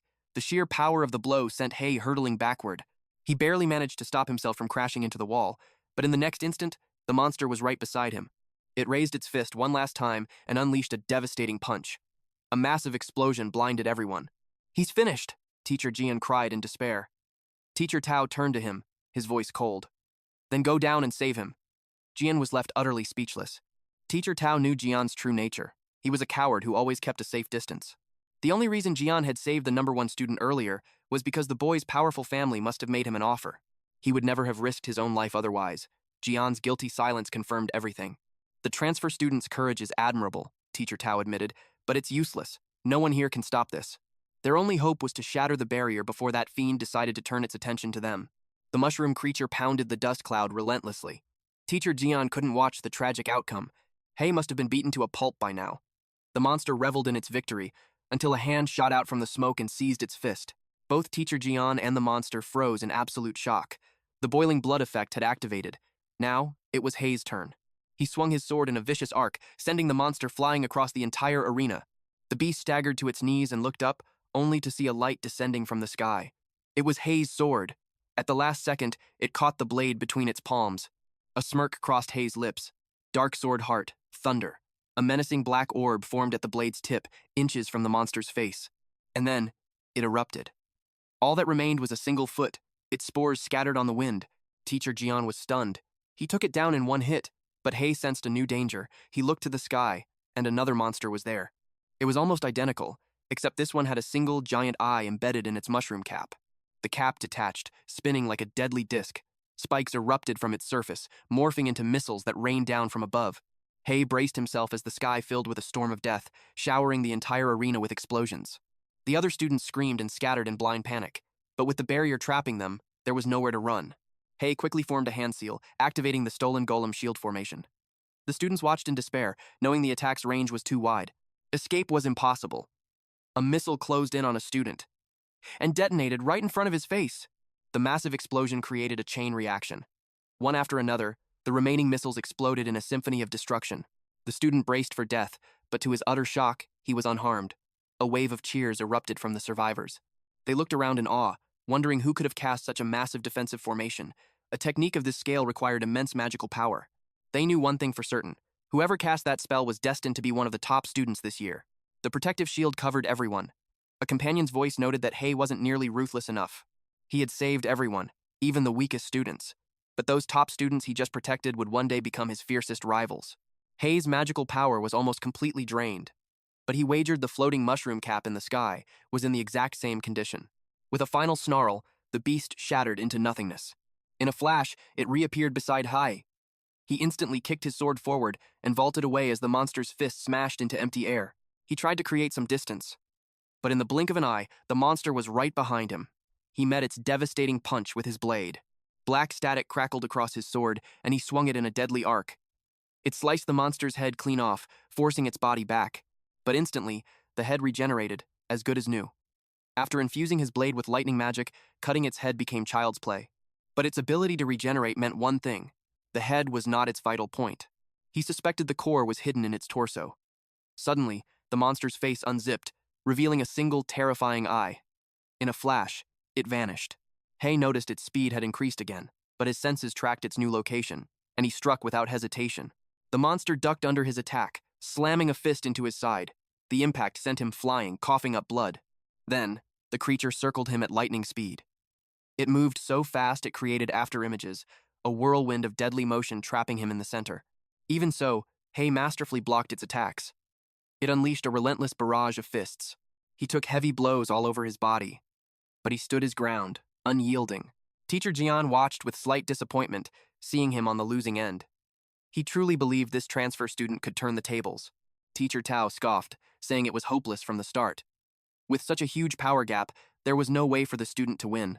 But still, for a transfer student to fight this hard, against such a clear disadvantage, he was undeniably impressive. His raw power alone could rank him in the top 10 of his year. Yin watched the ferocious exchange of blows. She grew impatient, wondering why he wasn't using the move that defeated her. Hai was pushed back once again. The monster was just too fast.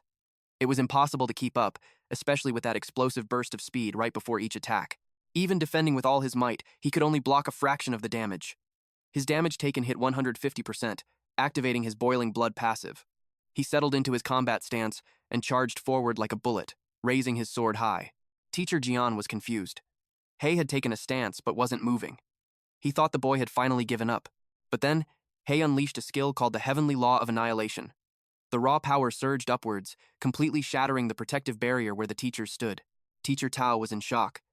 The barrier he couldn't even scratch had been effortlessly destroyed. He felt utterly unworthy of being a teacher and considered quitting on the spot. Down below, the monster's body had vanished. He had acquired a Durian Fiend core. After cultivation and growth, a Beastmaster could control it to aid in battle. The system then urged him to complete the ritual for the Heavenly Law of Annihilation. He performed a series of intricate hand gestures, completing the final ritual. Teacher Jian was in awe. He couldn't even follow the last strike clearly. He turned to Teacher Tao and said, with Hai's current strength, he was destined for more than just the top 10. He could even challenge the legends at the very top. But Teacher Tao had no response, lost in his own feelings of incompetence. Later that day, Hai and Yin strolled through a park. Hai had ascended to the 9th layer of the condensation realm. He could now pass techniques to others. Yin glanced at her phone and saw that Hai was trending everywhere. Everyone was calling him the biggest dark horse transfer student in history. They all said he was guaranteed admission into the top cultivation universities. She saw him making strange gestures in the air and finally asked what he was doing. He replied that he was simply paying his health insurance. He submitted 30% of the experience and merit points he'd gained to the Divine Dragon.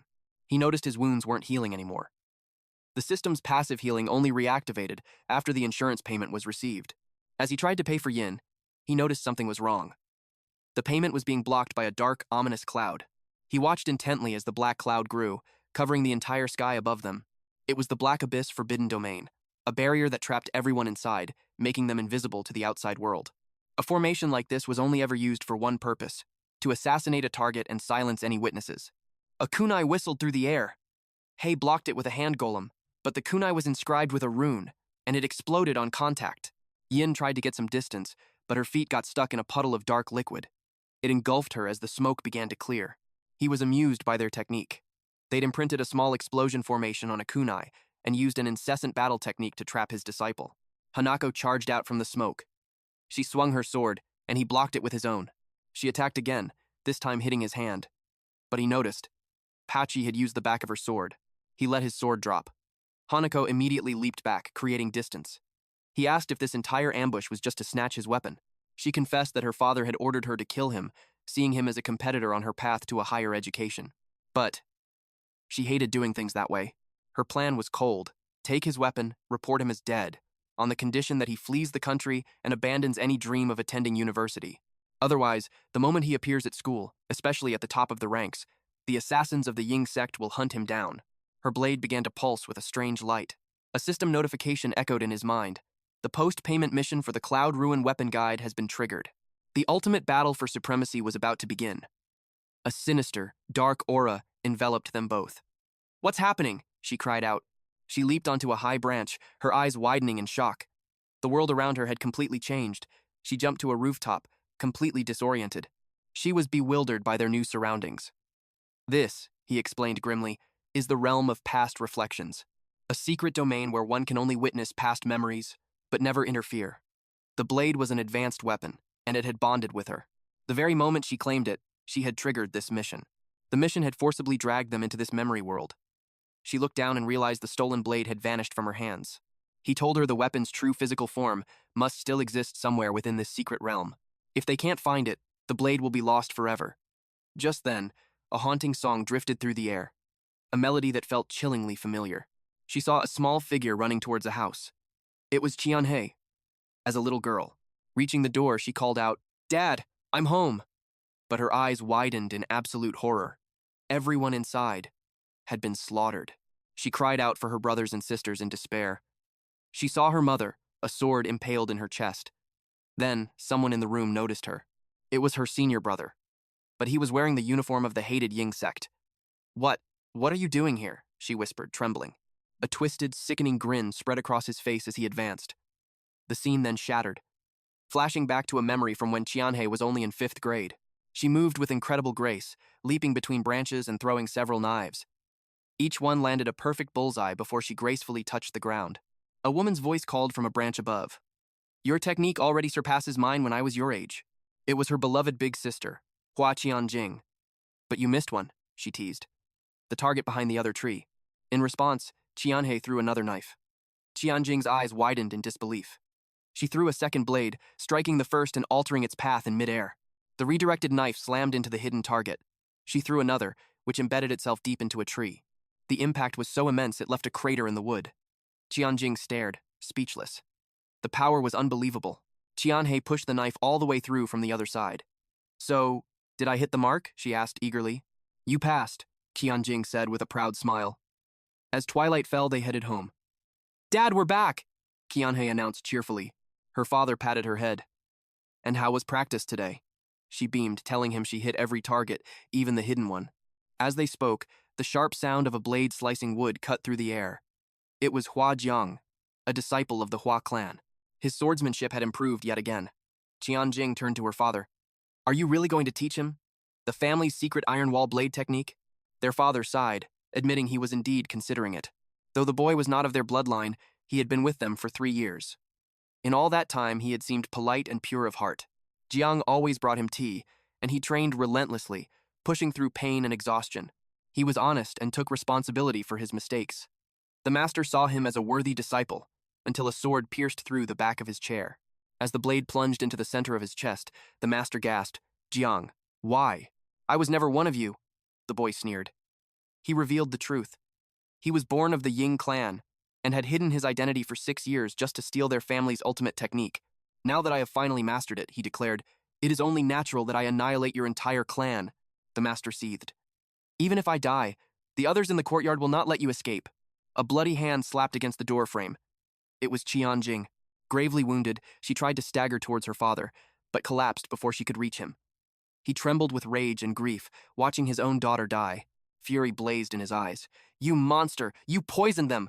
The Ying clan has always lived by one principle, Jiang mocked. Learn a move, destroy a clan. It's just a pity your youngest daughter isn't home yet.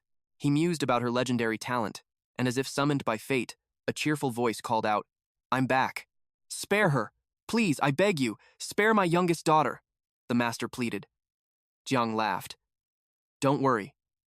Her spiritual root is of the highest quality. I will erase her memories and raise her as my own daughter, he declared sadistically, but I won't make you wait long to be reunited. The very day she enters university, I will seize her spiritual root for myself, and then send her to join you in death. But when he finished speaking, his master was already gone. Hua Jiang was there to greet Xiao Hai at the entrance. He confessed with a chilling smile. He'd grown bored waiting, so he slaughtered her family just to pass the time. Her bag fell from her numb fingers as she swore a vow of blood. A flurry of knives flew towards him, but he stood completely still. Then, with a flash of steel, his sword deflected every single one. He immediately recognized the technique. The deadly art of omnidirectional flying daggers. It was a skill that specialized in striking an opponent's blind spot, and in her clan, Qian Hui was the undisputed master. But against his perfected iron wall blade technique, it was utterly useless. One dagger slammed into the roof, while another stopped, a mere inch from Jung's eye. In an instant, he closed the distance, his hand clamping around her neck. With overwhelming power, he slammed her to the ground, and her world went black. He then activated the forbidden heart-being curse. At that moment, she was reborn, becoming his daughter, now named Ryugasaki Hanako. His plan was to bring her to the Ying clan, to forge her into a weapon for a day yet to come. When she finally awoke, the first word she spoke was father. To erase the past, Jung set the house ablaze. In the present, Hanako could only watch as the inferno consumed her memories. She stood there, frozen in shock. A deep and bitter resentment began to boil within her, a rage aimed at the man she once trusted. Hay warned her not to interfere, but his words couldn't reach her. She was already lost to her fury. She lunged, striking with all her might, but her sword shattered into a million pieces on impact. As Jung walked away in the past, he paused, sensing a faint disturbance. The young Hanako asked him what was wrong, but he merely said it was nothing. Just a feeling. They continued to walk away from the ashes of her life. He decided that once they returned, he would find someone to teach her the Eastern tongue. The memory sent a violent shiver through the present Hanako. A heart-wrenching sob escaped her lips. The betrayal felt absolute. Just then, the system alerted Hai that the scenery was changing. The realm of past reflections had transformed into an interactive, tangible world. Their new objective, find the key item, the Cloud Ruin Guide. Hai focused on the new mission. Together, they ventured into the burnt-out shell of the house, searching for anything left behind. He suggested she could take something as a memento. Her divine sense suddenly flared, detecting a presence buried deep beneath the earth. Hai immediately helped her, summoning his golem hand to dig through the rubble and retrieve the hidden items. Her eyes fell upon a blade, but he explained it wasn't his. It was hers. He presented it to her, but she stared back in confusion. He revealed it was a final gift from her true father, left behind to guide her back to herself. It was always her destiny to find it. He also handed her a blade manual her father had left, a manual containing a technique designed for one purpose, to counter the iron wall blade. Hai asked her what was wrong. She confessed that mastering this art was an impossibly difficult task. It could take decades just to master the first layer. That was time she simply didn't have. Even if she succeeded, Ryugasaki Shoichi would notice the change in her instantly. But Hai simply told her that she wouldn't have to wait.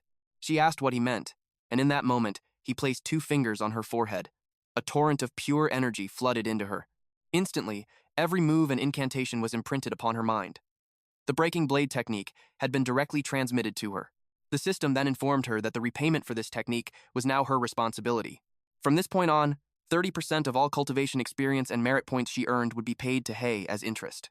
She saw the strange interface before her. Hai explained it was the system panel, which she could only see after accepting his advanced payment. If she refused, she would still owe him interest, and the advanced technique could be taken away at any time. Without a moment's hesitation, she dropped to her knees and bowed deeply, pledging her loyalty. He accepted her as his disciple and told her to rise. Their new bond had been forged. He admitted he didn't have many grand gifts for his new student, but he promised to give her a set of magical robes soon. With that, the post-payment mission for the Cloud Ruin Guide was officially completed. As the sun began to rise, Hanako examined the new mark on her hand. Hai had explained it to her before. Through the blood curse, they were now master and disciple, linked by a single health bar. From now on, any damage she received would be transferred directly to him, her master. He also reminded her of the blade's special power, the boiling blood effect. The more damage she took, the more devastating her attack power would become. A voice snapped her out of her thoughts. It was Kaku, telling her that their father was speaking to her. Shoichi announced that while Hanako had certainly exposed a personality flaw during the exam, he was pleased she had seen the error of her ways, eliminated those in her path, and even brought him back a treasured blade. Shoichi smugly declared that his years of nurturing her were not in vain, but a defiant fire now burned in Hanako's eyes. She spoke, her voice cold as ice. There was something she didn't understand, and she intended to ask him directly. Kaku berated her for not using honorifics. She turned her cold gaze to Shoichi and asked if his deeds truly deserved such honorable titles. Shoichi's eyes narrowed dangerously as he glared at her, demanding to know what she meant. He asked if she dared to doubt the righteousness of his actions over the years. She replied by listing the very virtues he claimed to uphold: benevolence, propriety, wisdom, and sincerity. Behind this facade, he was a monster, committing robbery, looting, murder, arson, and even annihilating entire clans in secret. Kaku's face twisted in rage. He defended that every monstrous act their father committed was for the good of the sect. She calmly tied her hair into a bun, her voice cutting like steel. You understand minor etiquette, but you possess no true righteousness. You obsess over small details, yet you lack great virtue. A moon crescent headpiece, shimmering with power, secured her hair. This was no mere ornament. It was a high-grade artifact, designed to reduce the spiritual energy she consumed for her spells. Her condemnation continued. You care about trivial matters while disregarding all honor and shame. You fear the powerful, yet you despise kindness. With that, she shed her outer robes, revealing the legendary horseface magical skirt. This artifact amplified the power of her spiritual techniques by a staggering 30%. Even better, the outfit repaired itself by absorbing ambient spiritual energy. Shoi's eyes widened, sensing the terrifying power condensing in her very hand. He instantly drew his blades, gripping one tightly. Tian Hai's voice was cold as ice. The weak are made to serve, and the strong have become nothing but bandits. Unable to endure the insult any longer, Kaku lunged, his killing intent exploding. But before his blade could even reach her, her foot connected with his jaw in a devastating arc, sending him flying. Shui realized in that instant, she had seen through them all. The time for pretending was over. Gather, he commanded. In moments, dozens of warriors appeared, their eyes locked on the lone woman. Capture her, he roared. The horde surged forward as one, A bald warrior was first, his sword aiming for Qian Hui's life. She met his blade with her sheathed sword, then silenced him with a brutal kick to the skull. The next attacker was cleaved in two. As she moved like a phantom, a volley of shuriken cut through the air. With a flick of her wrist, she hurled her sword, piercing the assassin's throat. He fell, a look of shock frozen on his face as the others hesitated. As she leaped to retrieve her weapon, they swarmed her from all sides. Their blades met hers in a symphony of steel. They pressed their advantage, trying to crush her with sheer numbers. From her blind spot, another blade appeared, aiming for a fatal blow. But she saw it coming. Instant wall lightning flash, an explosion of electricity erupted, blasting all her attackers away at once. In a flash, she burst through the roof. An attacker peered up, searching, and was cut down before he even knew what happened. As she landed, another warrior saw his chance. He swung, and lost his arm for his trouble. The next man lost his head. One by one, she carved a bloody path through them. They couldn't believe it. Dozens of them, falling to a single girl. They desperately tried to hold their formation as the wiser ones watched from a safe distance. Yes, they were the wise ones. These fools truly believed that mere numbers could overwhelm her.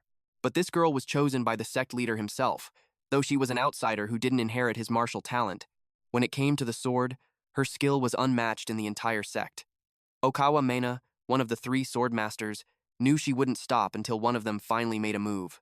Nagano Nakayusu, another of the three masters, couldn't help but agree with his assessment.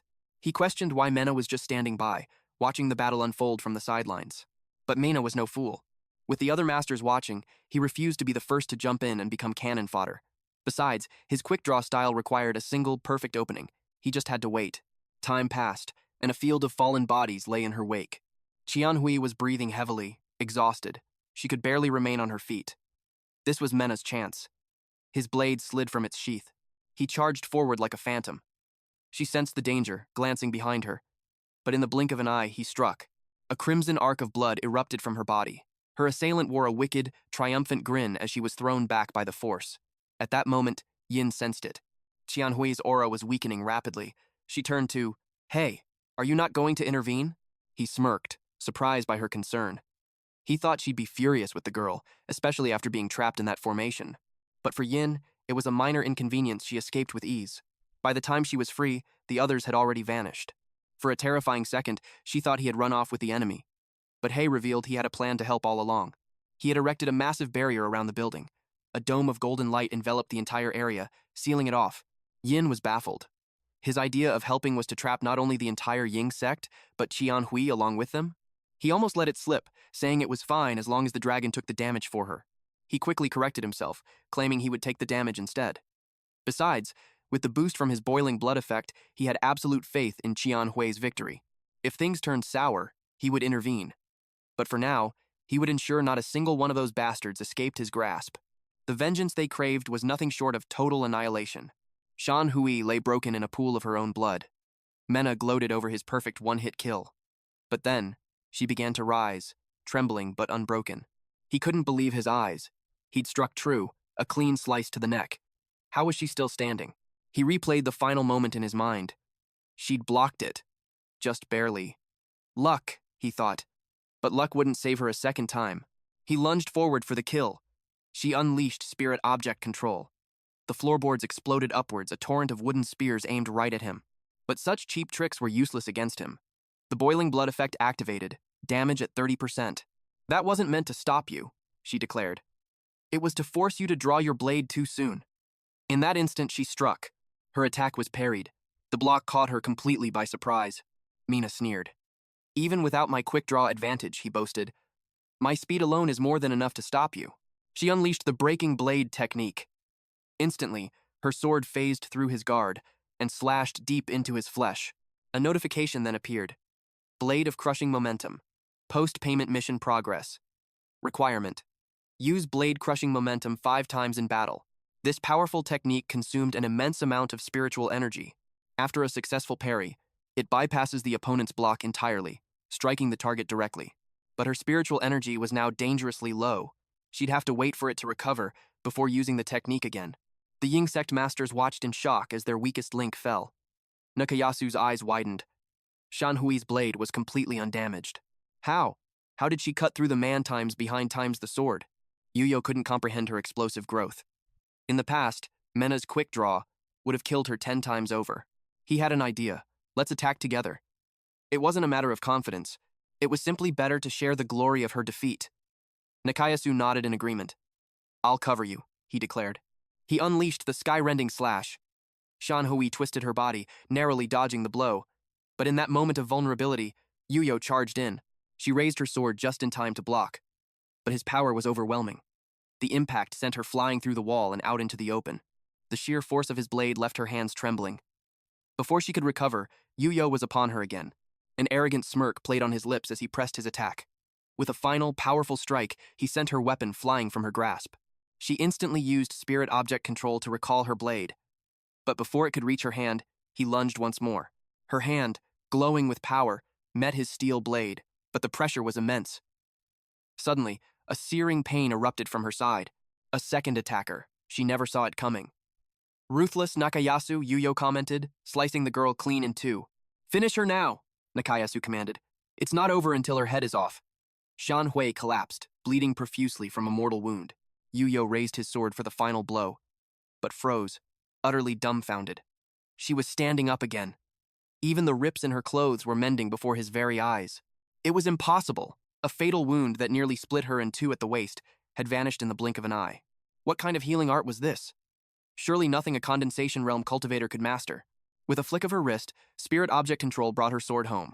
Boiling blood damage, now at 80%. She began to walk towards him. Yuyo felt himself take an involuntary step back, a flicker of fear. He shook it off and charged. Her healing art was impressive, but it didn't matter. She couldn't withstand his blade forever. Once her head was off, her regeneration would mean nothing. She met his charge with her own blade. Steel shrieked against steel as their swords clashed. Nakayasu watched in disbelief. She took a sky-rending slash to the waist, and was still fighting? Now, she was parrying his partner's blade with a single hand. A terrifying realization dawned on him. The longer this fight dragged on, the stronger she became. He had to end this now. He unleashed a storm of sky-rending slashes. The massive attack filled the area, threatening even his ally. Are you trying to kill me too? Yuyo screamed. Your sacrifice will be honored by the sect, Nakayasu replied coldly. But Yuyo had no intention of becoming cannon fodder. He tried to leap away to safety, but she grabbed him, pulling him back. She used his body as a human shield, a gruesome sight as blood exploded everywhere. Nakayasu watched the gory explosion of blood and debris. When the chaos finally settled, she was gone. Then, a presence from behind. He whirled around, slashing instantly. She bent her body like a reed in the wind, dodging the attack. Her hand touched the ground, just as her spiritual energy finally recovered. The blade of crushing momentum was available once more. He blocked her counterattack. He had to admit she was durable, but he remained supremely confident in his own swordsmanship. And then, her blade passed straight through his own. He never saw it coming. In a flash of light, he was sliced clean in two. Post-payment progress. Breaking blade technique. 2 out of 5. Xiao Hai glanced over her shoulder. A man stood there, clapping slowly. Excellent work, he praised. This man, who called himself her father, seemed quite pleased with her rapid improvement. It was Ryugasaki Shoichi. Seeing his smug face, her rage ignited, and she attacked in a flash of steel. You disgust me, she snarled. He casually blocked her sword, launching a blade she barely evaded with a desperate bend. In an instant, a dozen more blades materialized and floated around him, ready to strike. He reveled in his brilliance, having stolen her clan's legendary technique, before wiping them from existence. He was now the world's only master of the Iron Wall. She scoffed that his grin was splitting his face. He merely chuckled, reveling in her hatred. Fury blazed in her eyes. Keep that disgusting smile, she warned. I'm going to slice your head open along that line. She blurred into motion. But he blocked her assault, his floating blades moving as one. She attacked relentlessly, but his blades formed a perfect, impenetrable shield. The whirlwind of steel closed in, leaving 1,000 shallow cuts all over her body. This automatic defense barely cost him any spiritual energy. He was certain she couldn't even scratch him. The harder you fight, the more you bleed, he mocked. He wondered just how long her pathetic struggle would last. Unleashing a forbidden art, the breaking blade technique, she shattered his defense and closed the distance. But he met her blade with his own. The post-payment progress for the forbidden art was a staggering 5 out of 3, just as he predicted. Her trump card could only pierce his guard once. He'd studied her for far too long. Her every move was laid bare. He unleashed his blades again, striking her directly. She collapsed, her lifeblood staining the ground. She appeared to be unconscious, Elsewhere, someone watched the scene unfold through a teacup. A cat spirit informed the divine dragon that the new life leech was on the verge of death. Then he saw her face. She was bleeding profusely. She dismissed it casually. It's just a little blood. The cat stared in disbelief as gore poured from her wounds. He questioned her sanity. You call that just a little bit? He knew she was using the girl for a reason, but taking this much damage herself? She was clearly plotting something on a grand scale. That's a trade secret, she replied with a faint smile. Back on the battlefield, Shoichi stared in shock. Xian was standing once again. Seeing his stunned expression, she taunted him. Remember to keep smiling. His face twisted with rage, determined to grind her into dust. The system announced a new status. Boiling blood, activated. Damage increased by 170%. Overwhelming power gathered in her sword. With a final, desperate roar, she charged. She bypassed his wall of blades. He desperately moved them to block, then countered, but her sword swung true, striking him directly in his smiling mouth. Just as she had promised. She split his face right along his grin. With the breaking blade duet, his head flew from his shoulders in a fountain of blood. A notification appeared. Post-payment mission for the breaking blade technique, completed. The counter was now 5 out of 5. She watched coldly as his body fell. From behind a pillar, a young man witnessed it all. This was Ryugasaki Kaku, Shoichi's son. His father's iron wall was supposed to be an absolute defense, yet this woman had shattered it completely. He didn't waste a moment on grief and immediately fled. With his father gone, he was now the sect leader. His plan was simple. Escape, get reinforcements from the main Yin sect, and return to butcher this woman. He didn't care what her name was. As the saying goes, he who retreats today may live to fight tomorrow. But his foot landed on something unexpected. A glowing magic circle. An annihilation trap. A tornado of pure fire consumed him instantly. Xian watched as the entire estate burned to the ground. Her family was finally avenged. As the wind blew, Hai appeared, praising her work. 30% of the mission's experience and merit points were instantly transferred to him. Xian's own power surged, reaching the 9th layer of the condensation realm. Meanwhile, Hai's cultivation had maxed out. He was now ready to ascend to the golden core realm. Tian informed Hai that the magical robe wouldn't auto-repair. He explained it was simply because her spiritual energy was depleted. To help, he unlocked the system shop, allowing her to get an advance payment for a new outfit. She thanked him gratefully, choosing an outfit with similar stats. But she admitted she couldn't afford the 500,000 yuan post-payment. Don't worry about it, he said with a smile. Before you burn this place down, I already emptied their entire treasury. He simply used their own legacy to cover the cost. Suddenly, a chilling, murderous aura washed over him. It was Yin, his first disciple. She was furious he was playing favorites, outraged that she had received nothing. To pacify her, he offered her an advance payment as well, asking what she wanted to upgrade. Her options were her level, her gear, or her skills. Her eyes gleamed with greed as she replied, I want it all. A system notification chimed. The dual feather greatsword had been successfully upgraded. A holographic panel materialized before her. It revealed a post-payment mission she had to complete within 1 week. The rewards were immense, a huge boost to her cultivation, equipment, and skills. To begin, she only had to tap the button and be teleported to the corresponding secret realm. He was stunned. How could she just leave right before the second mock exam? She scoffed at the very idea of that pointless test. It was utterly meaningless to her. Her only goal was to ascend. The trivial steps in between didn't matter. And in a flash, she was gone. Chen Hai could only marvel at how incredibly badass she was. He let her be. Just then, a school-wide notification pinged. It was time to collect their admission tickets for the second mock exam. The teacher looked at them, puzzled. Why are you just arriving now? The other students got theirs a week ago. Hai grinned sheepishly. Our brains were fried from cram school. We completely forgot. He then asked where the exam hall was. She explained that the ticket held a special magic seal. He simply needed to channel his spiritual power into it, and he'd be instantly teleported to the exam site. He was blown away by the high-tech magic. Qing Yan, the teacher said, you certainly made a name for yourself in the last exam. You overshadowed every other top student. His rank had shot straight to #1 in the entire school. He simply replied that he just got lucky. She warned him that this exam combined 10 different schools, so the competition would be absolutely fierce. He would encounter ruthless people who would do anything to win, so he had to stay on his guard. The next day, Ken asked Hai if they might end up at the same exam site, but Hai had no idea, since the locations were randomly assigned. Be safe, Ken said.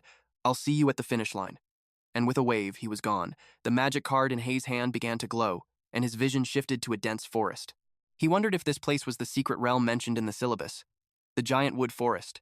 He had read the description, but seeing it in person was breathtaking.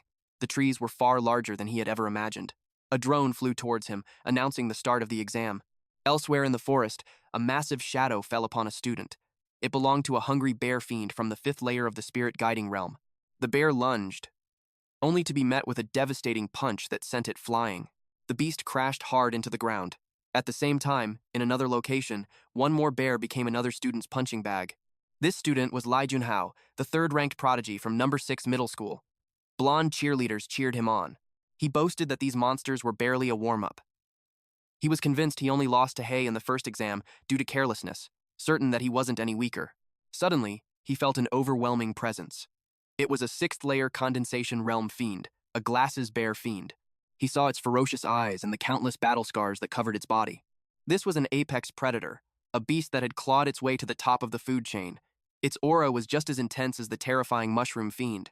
The cheerleaders hid behind a boulder, impressed that he was facing such a powerful monster. But they couldn't see his legs, which were trembling uncontrollably. He was frozen in fear, realizing his PTSD from the last exam was far from gone. But then, the bear sensed something even more terrifying, and it turned and fled for its life.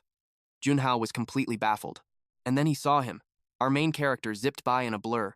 The sheer force of the wind Hai left behind threw him off balance. He couldn't believe what he had just witnessed.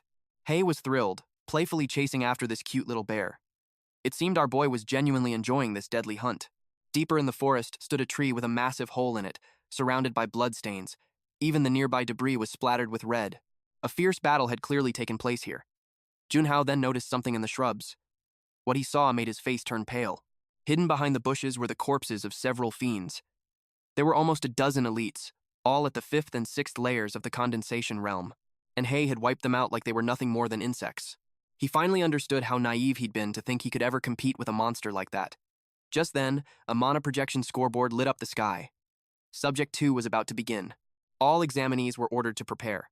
At that moment, only 172 students remained. The current rankings displayed Zheng Jishi from number 1 middle school in the lead with 200 points, followed closely by Hin of number 6 middle school, who also had 200 points. In 3rd place was Yu Ping from the 8th middle school, with 198 points. 4th place was Hua Changqian of number 6 middle school with 186 points, and in 5th was Mo Dan of number 7 middle school with 180 points. Yu Ping from the number 8 middle school scoffed. He couldn't believe some people had managed to turn a freebie monster into a suicide mission. Only the top 10 from each school were even allowed to participate in this exam. He thought they were a disgrace to their rank. He turned to a beautiful lady nearby, asking if she agreed. She simply ignored him and leaped into a tree. Annoyed, he stomped the ground with a powerful technique and chased after her. During Subject 1, he watched her, sensing her immense, untapped potential. He had to ask if she would consider joining his family's sect. A talent like hers was a rare find. He vowed to make her his disciple the moment he became qualified. That guy stole her kills and now he was following her. Her patience was wearing thin. Just then, Subject 2 began. Scattered across the vast field lay several armor-piercing bear claws. Their mission: collect 10 of them to synthesize an armor-piercing spear, a weapon vital for defeating the final boss fiend. From a treetop, a lone figure scoffed. Why make things so complicated when the boss was right there on the mountain peak? With a flicker, he used the wind-stepping technique. This was Modun, the number 1 prodigy from the 7th middle school. A once-in-a-generation genius of the Mo family. He could command the winds without even reaching the Golden Core realm. An armor-piercing spear? He sneered at the thought. He headed straight for the 10th layer condensation realm beast, the sand-rending black bear fiend. He expected a tough fight. But the beast was merely in the same realm as him. Unleashing his wind control art, stone-shattering astral wind. A furious tornado engulfed the monster, growing with every second. The vortex raged with unimaginable power, until it sliced the very top off the mountain. Yuping watched in disbelief. Modun had actually done it. Confident he'd secured the points for Subject 2, he suddenly felt a terrifying aura emerge from the dust. Instinct screamed at him to run. The bear leaped from the wreckage, and his face went deathly pale. The beast was completely unharmed. He desperately threw up a wind wall to block. But the bear shattered his defense, blasting him away. He plummeted toward the ground. A mid-air explosion sent him flying through the trees, crashing hard onto the forest floor. His body was broken. The beast pursued its prey. Yuping could only curse his foolishness. That idiot tried to brute force it without reading the rules. And now he dragged the boss down to them. But strangely, the beast seemed to have no intention of attacking on its own. The armor-piercing claws were embedded in the boss itself. To get them, they would have to defeat it.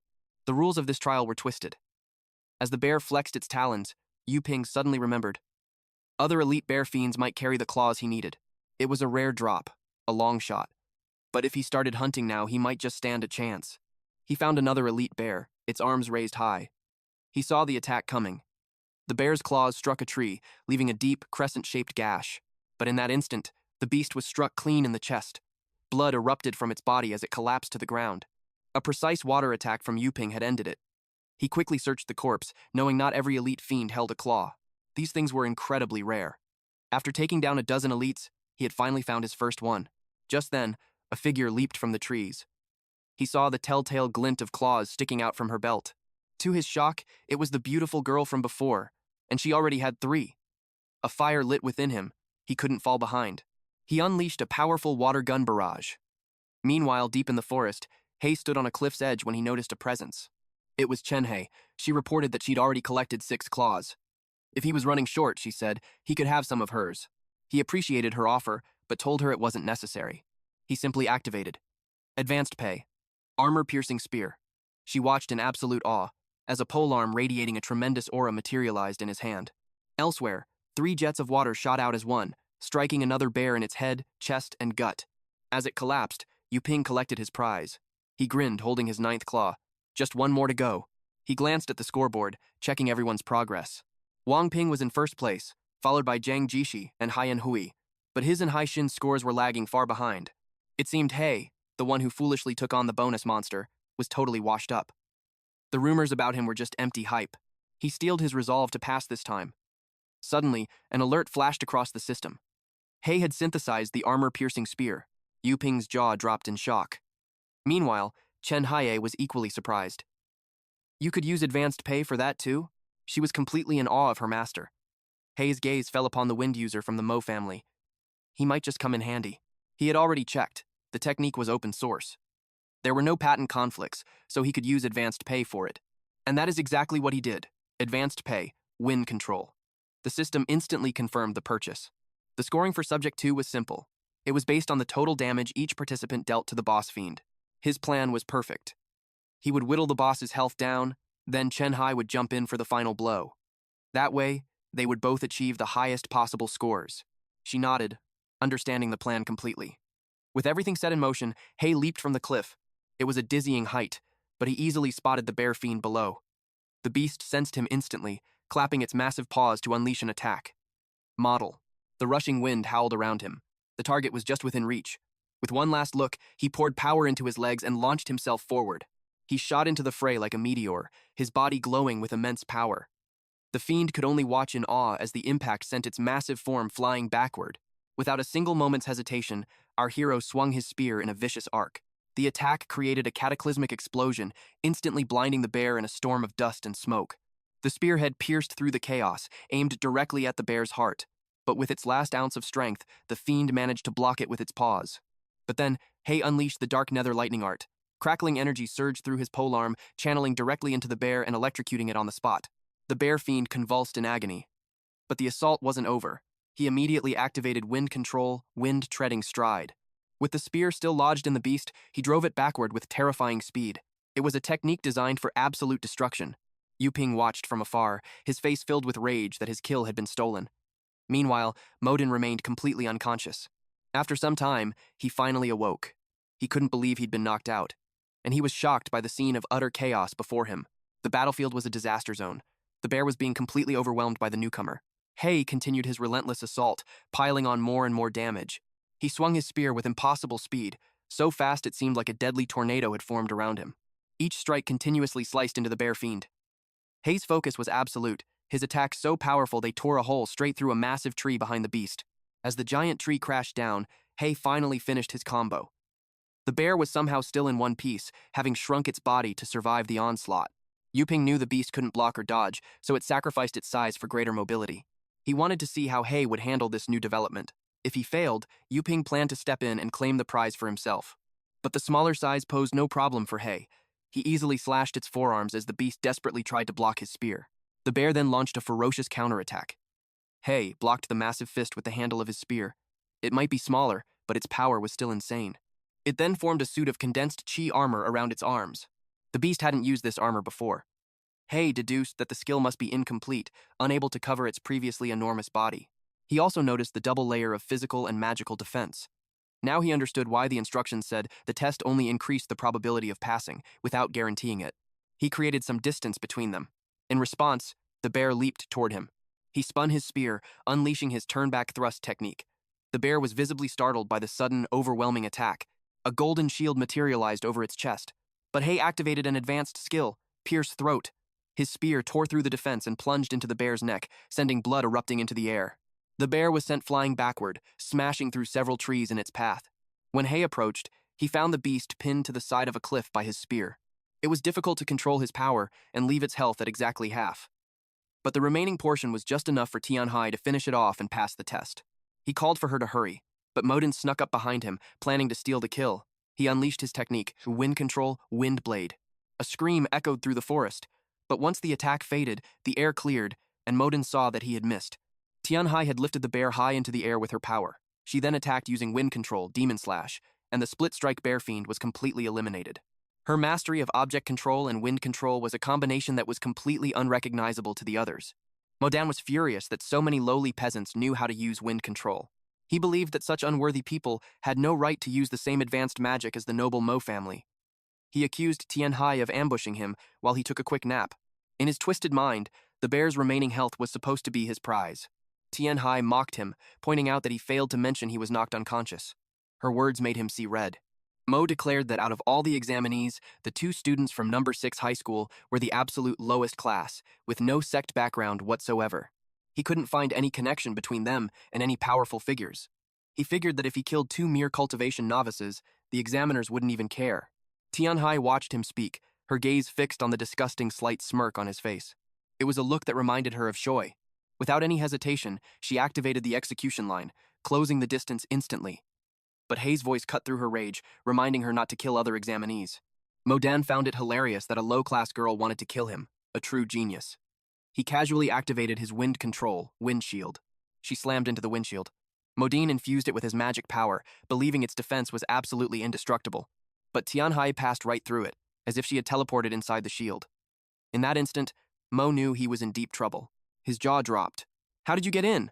he stammered. Xiao Hai simply let out a tired sigh. Then, she twirled her sword and struck him in the stomach. He began to fall at a terrifying speed, crashing through the trees before slamming into the ground. Hai approached her, admitting she had genuinely scared him. He confessed that for a moment, he thought she was going to skin him alive. Luckily, she had used the blunt side of her sword. She knew the invigilators were watching every move in the examination hall. Killing another examinee would have caused unnecessary trouble. With that, the mock exam finally came to an end. The final rankings flashed on screen. Hai was number 1. He was followed by Chen Hui, with Yuping taking the 3rd spot. Chen Hui reported to Hai that she only had 6 armor-piercing claws, 4 short of the goal. He just smiled, assuring her he would go fight for the rest at once. But then Yuping offered some of his own, a wide grin on his face. Hai accepted but asked, "Are you sure? This is premium material for forging weapons." Yuping explained that with them dominating the scoreboard, he had no need for the items. Besides, his family had more weapon materials than they knew what to do with. He figured he'd give them to true talents, then invited Hai to chat outside. Hai got instantly creeped out. "Whoa, buddy, I'm straight," he declared. Just then, a system notification chimed. 10 out of 10 armor-piercing bear claws had been collected. The prerequisites for the armor-piercing spear were now complete. Later, outside, Yuping revealed he saw them as rare talents. He explained that whether one goes to college or joins society, the ultimate goal for any cultivator is to join a powerful sect. Modern sects rarely recruit high school students directly, but he was offering them a once-in-a-century opportunity. A shortcut to save 50 years of struggle. He revealed his identity. Son of the leader of the body forging sect, one of the 10 great sects in their city. As the sect's destined successor, he extended a sincere invitation for them to join. Hai's answer was blunt. "Thanks, but we already have a sect." Yuping was completely stunned. Hai explained that Chen Hui was his disciple, a fact she quickly confirmed. Yuping's face fell, his passionate speech utterly wasted. He recovered and asked for the name of their sect. Chen Hui also turned to her master, her eyes full of anticipation. "Go on, master," she encouraged. "Tell him." A waterfall of sweat poured down Hai's face. I'd forgotten to register it. At this revelation, Chen Hui's soul seemed to drift from her body. Yuping, on the other hand, exploded into uncontrollable laughter. Sometime after that day, He arrived at the sect comprehensive office, but watching him on a security monitor was his sworn enemy, Mo Dun. Still in a neck brace and arm sling, the sight of He filled him with pure rage. As He entered, he was directed to Gate 7. The clerk asked his business.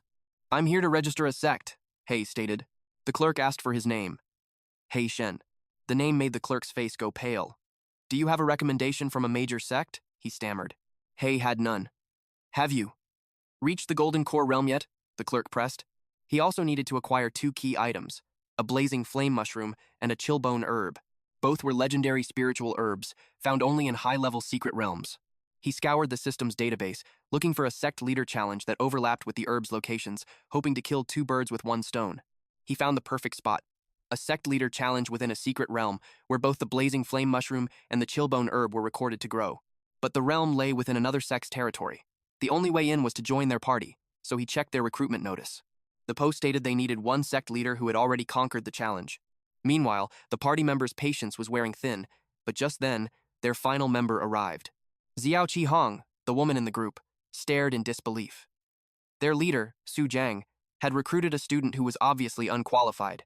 Yubu Bing, the vice leader of the Qingxinian sect, remained ominously silent. They questioned if he'd even read the requirements. Our hero calmly confirmed he had. They then presented an official sect leader token, a mandatory item for entry. They assumed a mere student wouldn't possess such a thing, but he coolly told them he had one. They thought he was mocking them.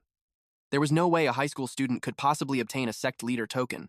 He then presented his own official sect token. The brand new, gleaming emblem left Jen utterly speechless. A few moments later, Jen moved forward and began to open the way, tearing a rift directly into the cliff face. As the cave mouth appeared, they entered at once. Our hero realized it was a hidden entrance, requiring a special incantation to be revealed. These realms were vital assets to a sect. They couldn't allow just anyone to wander in. He asked if it was truly so rare for a high school student to found his own sect. Jen admitted that in this era, it was unheard of.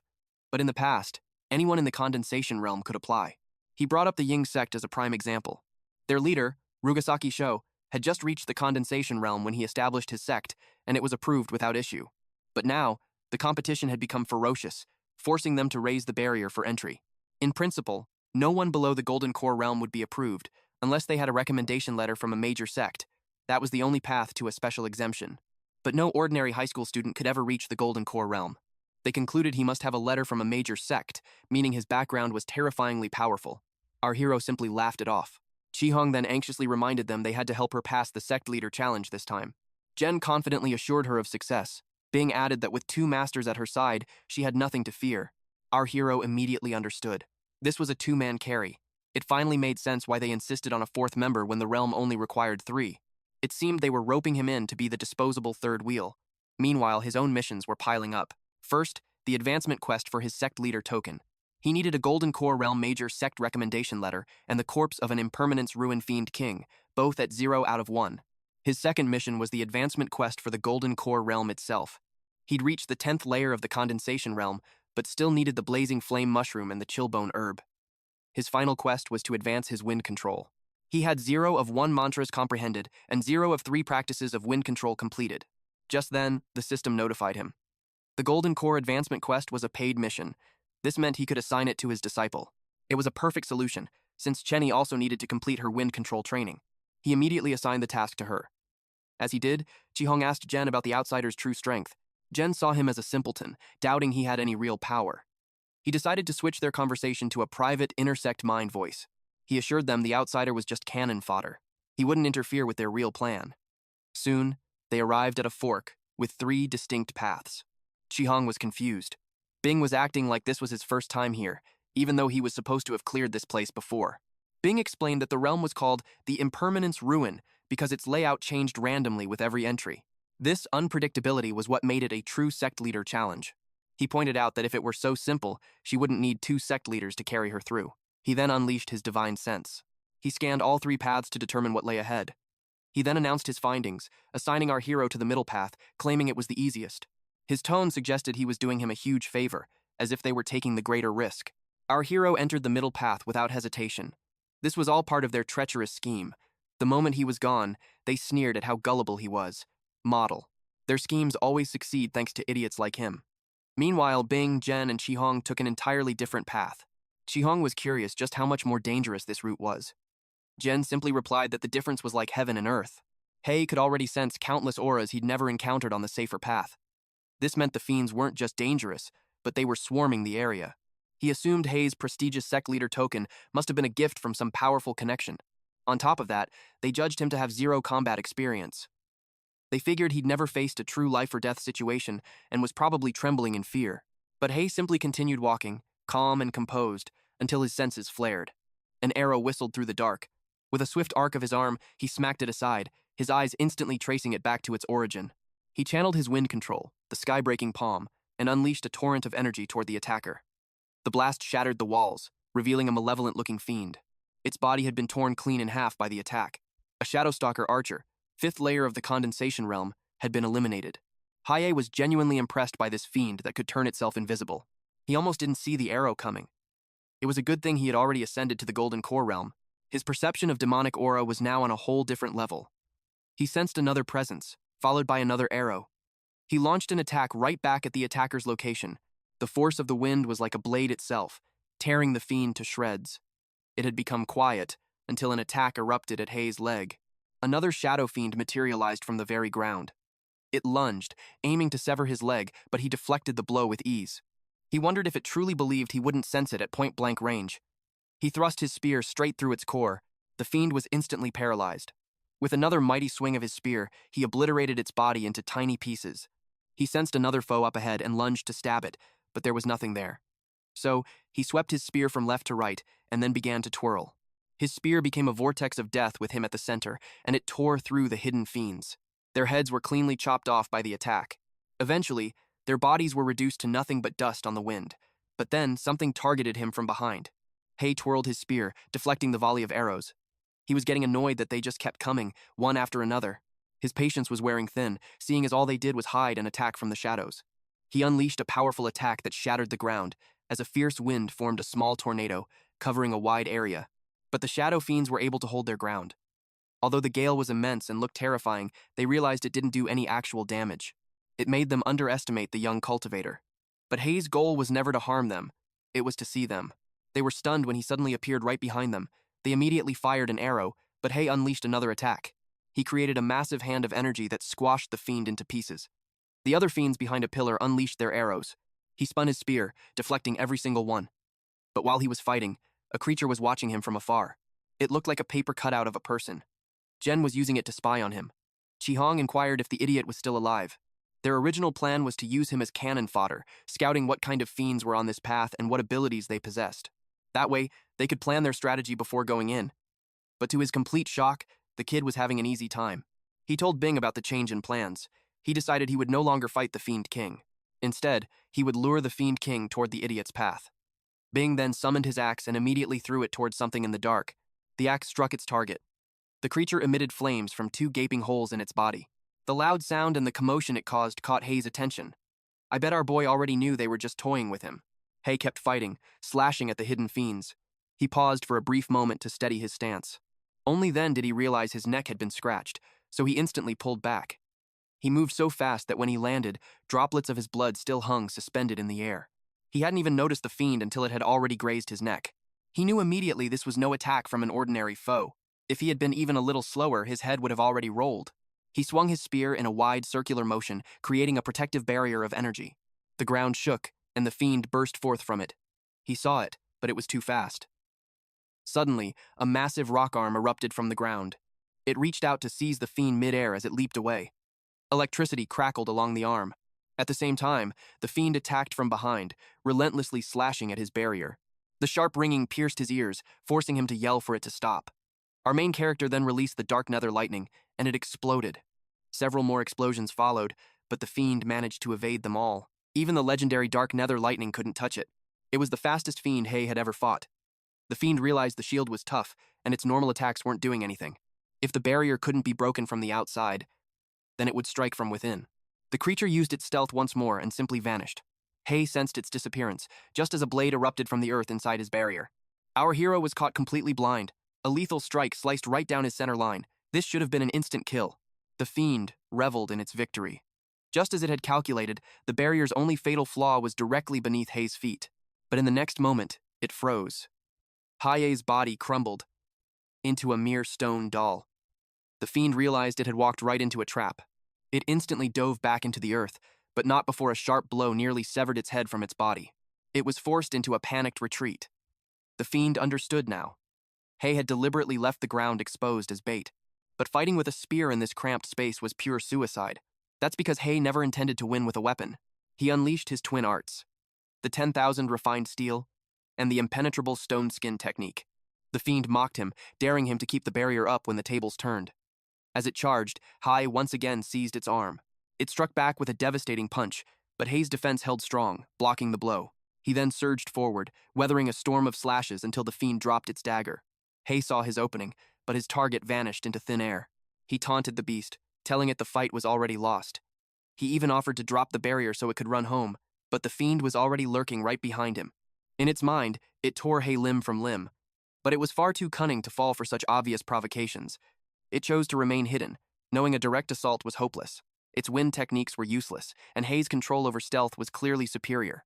When the monster refused to show itself, Hai began condensing a terrifying ball of pure energy. The fiend couldn't believe its eyes. Using such an attack in this tiny space, he'd be caught in the blast, too. Hai slammed the energy sphere into the ground, unleashing a cataclysmic explosion. The fiend's left arm and right foot were instantly vaporized. It had poured every last drop of its demonic aura into defense, and was still left horrifically mangled. It expected Hai to be just as broken. With the barrier gone, it would simply hide again.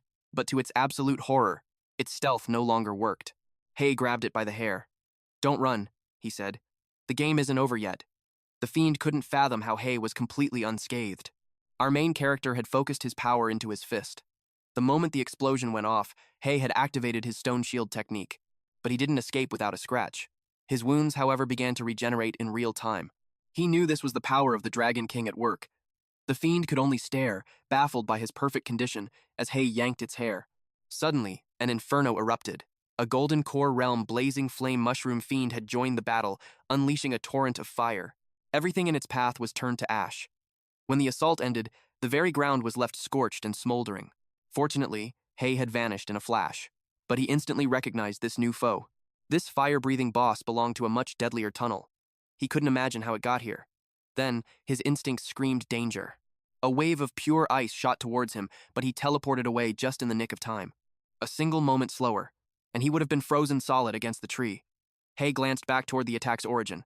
That's when a horrifying realization dawned on him. The Frost Boss fiend from the third tunnel was also here. To confirm his growing suspicion, Hai released his divine sense, his perception spreading through the maze of tunnels. And there it was. Several auras, hiding behind the walls.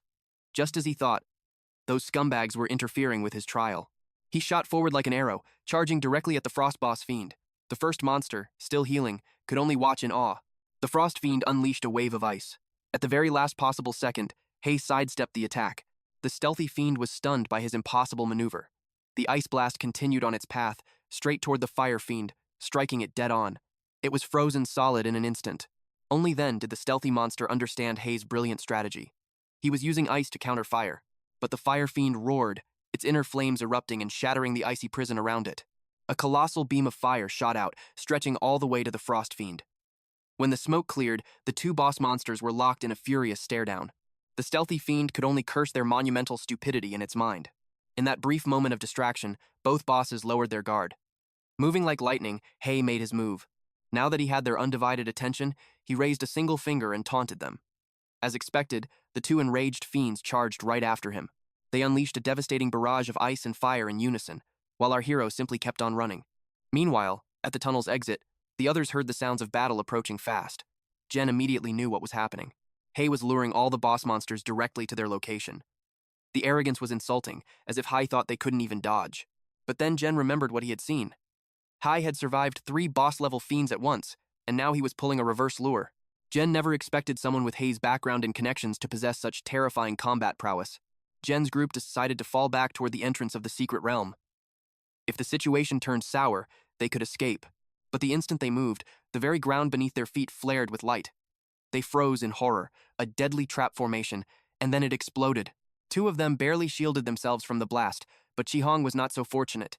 The explosion tore off her right arm and her left leg. She screamed for Jen in agony, begging him to use his healing arts. But to her utter despair, he simply turned his back and walked away.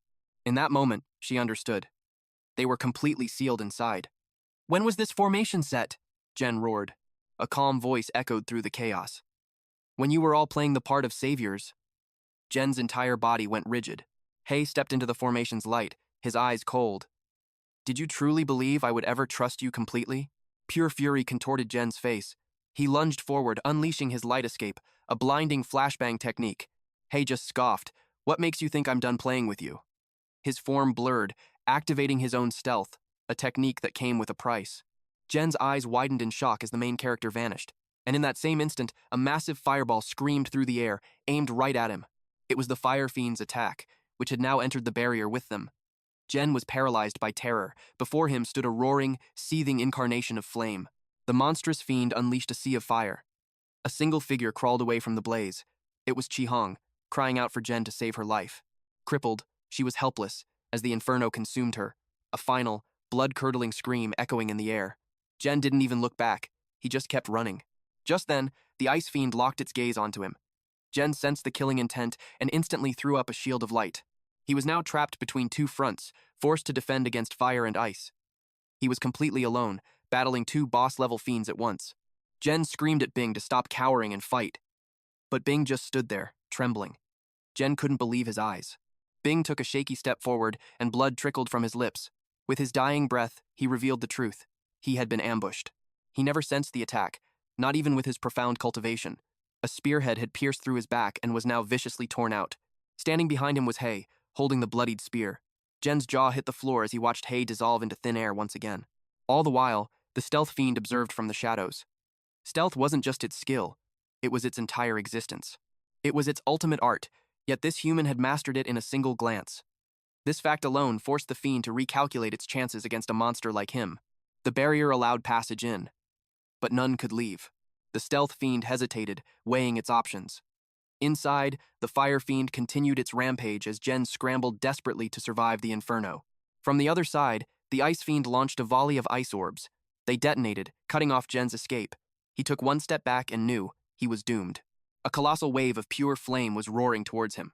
He unleashed the great flame of light, a desperate shield against the apocalyptic inferno. The stealth fiend watched, its eyes missing nothing. A deafening explosion rocked the entire realm, and the barrier shattered into a million pieces. This was Jen's true plan, to use the fiend's own power against the formation. He roared at the empty air. "Hey, wherever you are, listen well. You'll never live to take the college entrance exam. Once I escape, I'll bring the elders of my sect. Your pathetic little sect will be wiped from existence." And then, a spray of blood erupted from Jen's throat. The stealth fiend had made its move. Jen stared in disbelief, gurgling, "Why? Help a human?" The fiend replied softly, "I do not know." And with that, Jen's life faded away. The stealth fiend sensed the fire fiend charging from behind. It threw a chilling glare over its shoulder. The fire fiend, driven by instinct, panicked and attacked. A storm of fire engulfed the area, but in a single blinding flash, the stealth fiend cleaved the fire monster clean in two. Instantly, a blast of arctic energy shot towards it, but it simply danced around the attack and diced the ice fiend into 1,000 pieces. The fiend's body exploded into countless shards of ice. Then, without warning, the victorious stealth fiend dropped to one knee. It spoke to the air. "I wish to join your sect and serve you for eternity." A flicker of amusement crossed the main character's face. He materialized from the shadows. "And why the sudden change of heart?" The fiend admitted, "If the fire fiend hadn't intervened, you would have already killed me. I can sense it. You are different from all other humans. The proof is undeniable. You saw my signature technique once and used it with a terrifying level of mastery. Of all the challengers who have come to this realm, you are the youngest and possess the most terrifying potential I have ever witnessed. Besides, I have long despised those two brainless fiends, and so I offer you this tribute as a sign of my fealty." It presented the fiend cores of the fallen. It had also gathered the blazing flame mushrooms and the chillbone herbs for him. Hai's response was chillingly calm. "Offering me the cores of those you've killed holds very little value in my eyes." To prove its loyalty, a terrible price was demanded. It had to surrender its own fiend core, a choice that pushed it to the brink of despair. Behind it, Hai's hand rested on his blade, ready to strike. The fiend's hands trembled with terror. With a desperate cry, it struck its own chest, forcing out the very source of its life and offering it to Hai. A quick glance revealed the status of his pending missions. For the Golden Core Realm breakthrough, one sect leader token was secured. The major sect recommendation letter was 0 out of 1, and one Impermanence Ruined Fiend King Core was acquired. For the next advancement mission, 1/10th layer, Condensation Realm, secured. One Blazing Flame Mushroom, and one Chillbone Herb, also in his possession. And finally, for wind control mastery, the mantra was fully comprehended, and his wind control practice was a perfect 10 out of 10. Just as dawn broke, a chime echoed from his front door. When he opened it, Qian Hui was standing there, fresh from a morning jog. She'd brought him breakfast as a surprise. He had, after all, already entrusted her with a spare key. She could have simply let herself in, but she chose to knock. A woman's intuition told her he might be up to something strange. Her sharp instincts caught him off guard, and he quickly clarified that he wasn't doing anything of the sort. But Qian Hui wasn't convinced. "Something feels weird," she insisted. Once again, our main character denied any strange activities in his room. With a deep frown, she declared the room's energy was definitely off. In a flash, she spun around and her hand shot out, grabbing at what seemed to be empty air. But her fingers closed around a solid arm. A demon! The stealth fiend, caught, was forced to deactivate its concealment. The creature shrugged, admitting it only wanted to pat her shoulder for a little scare. It hadn't even suppressed its full aura, nor was its technique at maximum power. For her to sense it at all, the fiend acknowledged she possessed true skill. Then, the fiend addressed her respectfully as senior sister. In that single moment, Qian Hui understood everything. He had actually accepted a demon as his disciple. She let out a long sigh, remarking, "You really are that desperate, aren't you?" But since the secret was out, she simply decided she wanted to take a bath first. The very instant the bathroom door clicked shut, another knock echoed through the apartment. It was Yuping, a visit that truly puzzled our hero. He shot a silent order to the fiend, "Conceal yourself and hide." This guest was another cultivator, and one he didn't know well. There was no telling how Yuping would react to seeing a demon. To his absolute shock, the fiend darted straight into the occupied bathroom. Composing himself, he opened the door and welcomed Yuping inside. He asked what brought him here, and Yuping simply handed him a recommendation letter. Our hero was floored, then ecstatic. This was the one thing he was missing. "How did you possibly know?" he asked. Yuping explained he'd heard our main character hadn't joined a sect yet, so he went home and pulled some strings with his family to get one. Since he couldn't recruit him for his own sect, he decided to complete the good deed and build a connection. After all, strong alliances are best forged early on. But one of our hero's words caught Yuping's attention. "Needed?" he repeated. "Does that mean you've already handled everything else? Like challenging the sect leaders?" Our main character simply confirmed that he had. Yuping's eyes lit up with sheer admiration. He praised him openly, admitting he knew he was strong, but never imagined this level of talent. Now that his delivery was made, Yuping announced he would be taking his leave. He told him to never hesitate to look for him if he needed help. With that, Yuping slipped into his sleek green car and drove off. His driver commented on how highly he thought of the young man. "He has immense potential," Yuping replied. The driver asked if it was because he broke through to the true condensation realm at such a young age, despite his humble background. He agreed it was indeed impressive to reach that level without the vast resources of a powerful family. Still, the driver mused, this city has no shortage of geniuses. Other top students in that realm come from far greater backgrounds. Those academic prodigies, he added, are the ones the old master truly favors. Yuping's gaze sharpened. My father's wishes must be respected. But I have my own standards for judging people. Then he added a cold reminder. And you work for me. If you ever call my father old master again, you can get lost. The driver stiffened and immediately offered a sincere apology, promising to be more careful with his words. As the car sped on, Yuping's thoughts drifted back to the true condensation realm. But based on the aura he sensed, his new friend had most likely already ascended to the Golden Core realm. At that moment, our hero completed his registration, officially confirming his Golden Core status. He was now granted access to a whole new library of advanced techniques and equipment tailored to his personal style. This was perfect. An idea he had been cultivating for a long time could finally begin. It was only then that a strange thought surfaced. That girl and the fiend. They had been in the bathroom together for quite a while now. He couldn't help but wonder what they were doing in there. Inside, the stealth fiend felt a wave of relief. The human obstacle was finally gone. It slowly, deliberately, pulled aside the shower curtain. A mischievous grin spread across its face as Qian Hui jumped, demanding to know what it was doing. Just testing your strength, it whispered. It leaned in so close their chests nearly touched. Don't be shy now, senior sister. After all, you were the one who so boldly grabbed me first. Xian's voice roared with fury, telling it to stop. She blasted the fiend away, enraged that it had gone too far. The impact sent a shockwave through the entire area. The local residents could only wonder if a gas tank had just exploded, but amid the dust and debris, he stood unfazed. He commented dryly that their little game had nearly leveled his home. He had already paid the landlord for the repairs, which meant a new post-pay mission was now on the table, a debt they would have to settle. With its demon core in his possession, this simple task would be the perfect test.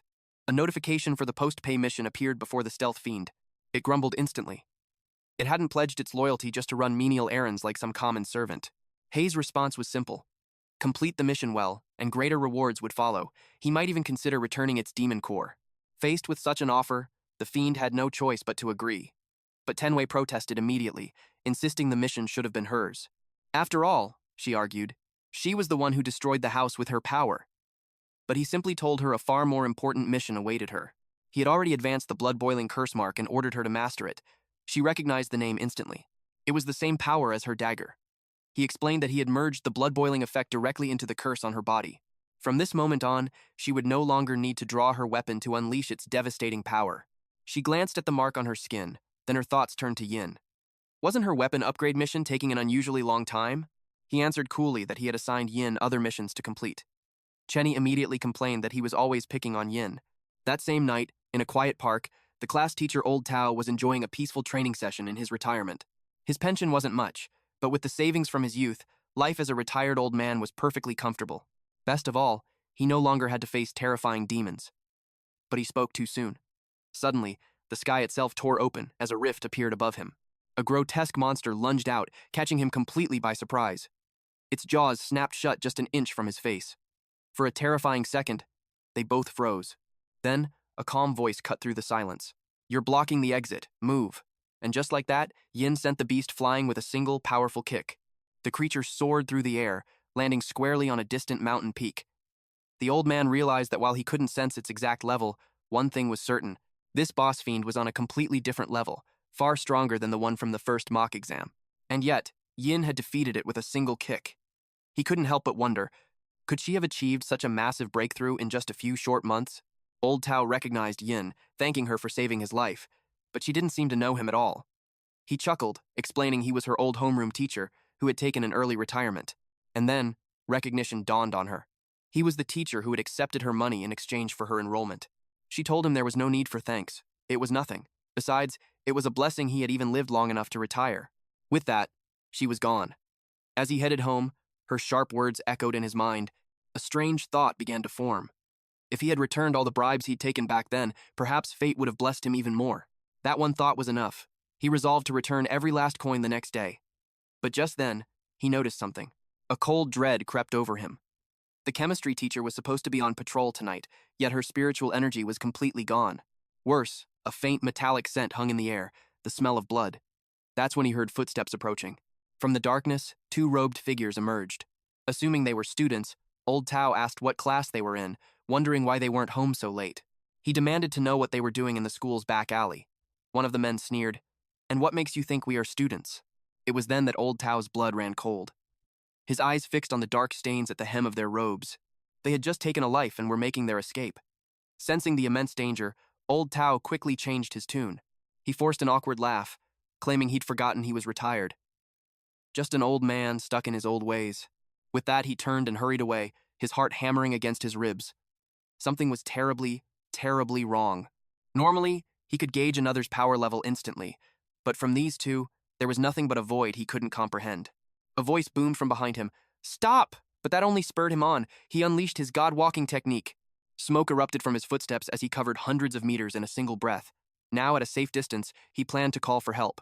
But before he could even dial, the two robed figures materialized right beside him. One of them spoke with casual menace. "I never expected a late-night jogger to be a cultivator." Horror paralyzed Old Tao. To them, his ultimate escape technique was nothing more than a slow jog. A crimson beam of light erupted from one man's eye, striking Old Tao directly in the chest. His device clattered to the ground. In a flash, his cloaked partner appeared, scolding him for drawing unwanted attention. He had given him one rule: stay hidden. And yet, he'd caused this huge commotion. "Let me be clear," he warned. "If this operation fails because of you, I won't be the one begging the king for your life." "Relax," the man retorted. "I've already suppressed the spell's power to the bare minimum. It won't even wake the mortals." His colleague just shrugged it off. "I've already sealed the area with soundproofing talismans," he explained. "No one will hear a thing." Now hurry and clean this mess. We need to disappear. Later, atop a windswept cliff, they gazed down at the stage for their grand operation. A thrill shot through the robed man. This was it. His moment to carve his name into history. The next day, Hai arrived at the university. With all his disciples away on their repayment missions, he was the only one left to collect his own admission ticket. But just then, a sleek luxury car purred to a stop beside him.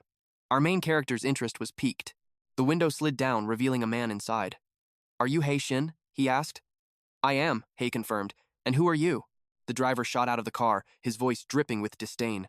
"You dare stand before the leader of the 100 Refinement sect and not recognize him?" Hai's confusion was genuine. The name meant nothing to him. "Enough," the sect leader commanded his subordinate. "The boy transferred from a mortal high school," he noted. "His ignorance of our world is to be expected." Cutting straight to the heart of the matter, he presented our main character with a recommendation letter. With this single letter, Hai could bypass the treacherous spring recruitment exam and walk straight into a key cultivation university. It felt like fate was finally smiling upon him. A blessing had literally fallen from the heavens right into his hands. But as he read the letter, his eyes narrowed. This wasn't for Tsinghua or Peking University. The driver exploded. "You ungrateful brat," he snarled. "Countless cultivators would kill for this chance, and you dare to be picky?" The sect leader remained calm. "While it isn't Tsinghua or Peking," he stated, "this academy still ranks among the top 100 cultivation universities." He reminded Hai that the cultivator's exam is nothing like the Gaokao for ordinary people. For mortals, it is merely a test of pen and paper. A high or low score doesn't determine life or death. But for us, he warned, a single moment of carelessness means instant death. Even so, Hai's spirit remained unbroken. "I'm aiming for the top 10, Hai declared, his confidence unshakable. But before he could say more, the car had already vanished down the road. Hai scoffed under his breath. "And they say I'm the one with no manners." Inside the car, the driver grumbled, "These kids just refuse to listen." Then, he turned to his master. "Are you worried he'll threaten the young master's ranking?" "After all," he added, "the young master was off his game and only placed second in the mock trials." A chilling aura filled the car as the sect leader spoke. "I do not tolerate those who defy me." His next words were a death sentence. Ensure he never sets foot on that exam field alive. Back at home, a world away, Hai gathered with Yin and Chenny on the sofa. Our main character's face was serious. The spring recruitment exam is only 1 week away. "We have no time to waste. We must grow stronger, now. Every technique you wish to master, every spiritual bottleneck you've hit. Write it all down. Within my power, I will help you achieve a breakthrough." In a flash, the two were gone. They returned moments later, dropping a mountain of papers before him. Their desires were immense, but it only proved their burning ambition. A small laugh escaped his lips, just as another set of papers materialized out of thin air. The stealth fiend appeared, revealing herself. "Even a monster can be diligent," she declared, presenting her own study list. Hai's eyes were then drawn to her. Rather distracting figure. Instantly, both Chenny and Yin bristled with annoyance. It was a shameless, deliberate attempt to sidetrack their master. Yin made a silent vow to deal with this nuisance later. As the days blurred by, everyone poured their souls into their cultivation. Meanwhile, back on the cliff, the robed figures embedded powerful talismans deep into the rock face. They wove intricate spells, cloaking the entire area from any spiritual detection. To the naked eye, the talismans were completely invisible. They moved with precision, leaving nothing to chance. Suddenly, one of them spoke up. The location for the spring exam was just announced. "So how did you know this would be the place a week in advance?" he asked his companion. His partner replied with a chilling calm. "Humans have never been a truly united race." With the talisman set, the first man decided to take a break. "Why?" his colleague demanded. "Because I accepted a side job from a sect on the dark web," he smirked. "An assassination contract." "You fool," his partner hissed. "Taking jobs that target cultivators?" At the same time, Hai was reviewing the conditions to complete the infernal aspect. First on the agenda, applying for the right to recruit demon disciples. Second, securing an infernal aspect demon core. And third, mastering the infernal aspect technique itself. After upgrading a massive number of techniques, he assigned them to his disciples as their final trials. Only Yin's infernal aspect trial was left. Since it required a trip to the cultivator's mansion, he decided to oversee this one personally. Once this trial was complete, Yin would finally earn the right to walk freely in the human realm. He pulled up the notification details. The target for the demon core was a golden core stage great demon, a master of disguise known as the Burning Antelope. But something about this felt off. These trials usually happened in hidden ruins, not out here in the open wilderness. That's when he spotted him. a cloaked figure on the cliff above. The man stared, confirming Hei's face, checking it against a worn bounty poster. The robed man sneered. "Someone wants you dead," he declared. "So don't take what happens next personally." Our main character, completely unfazed, simply asked, "And who are you?" The man was an enigma, utterly mysterious. Hai couldn't sense a shred of aura from him. Then, in a blink, he vanished, reappearing right behind him. He taunted Hai, his voice dripping with scorn. "Your reflexes are slower than a grandpa on a jog." A blinding ray of energy shot forth. The blast tore a scar across the earth. But when the attacker looked, his target was gone. Hai was now behind him, casually holding his head. The robed man's eyes widened in disbelief. Hai spoke calmly. "You attacked without even an introduction. Who are you?" he repeated. "And who sent you?" The assassin's calm shattered, replaced by pure rage. A violent aura exploded from his body, forcing Hai back a step. He was infuriated that this target dared to look down on him. Dust and smoke choked the air. And from within it, the assassin prepared his next assault.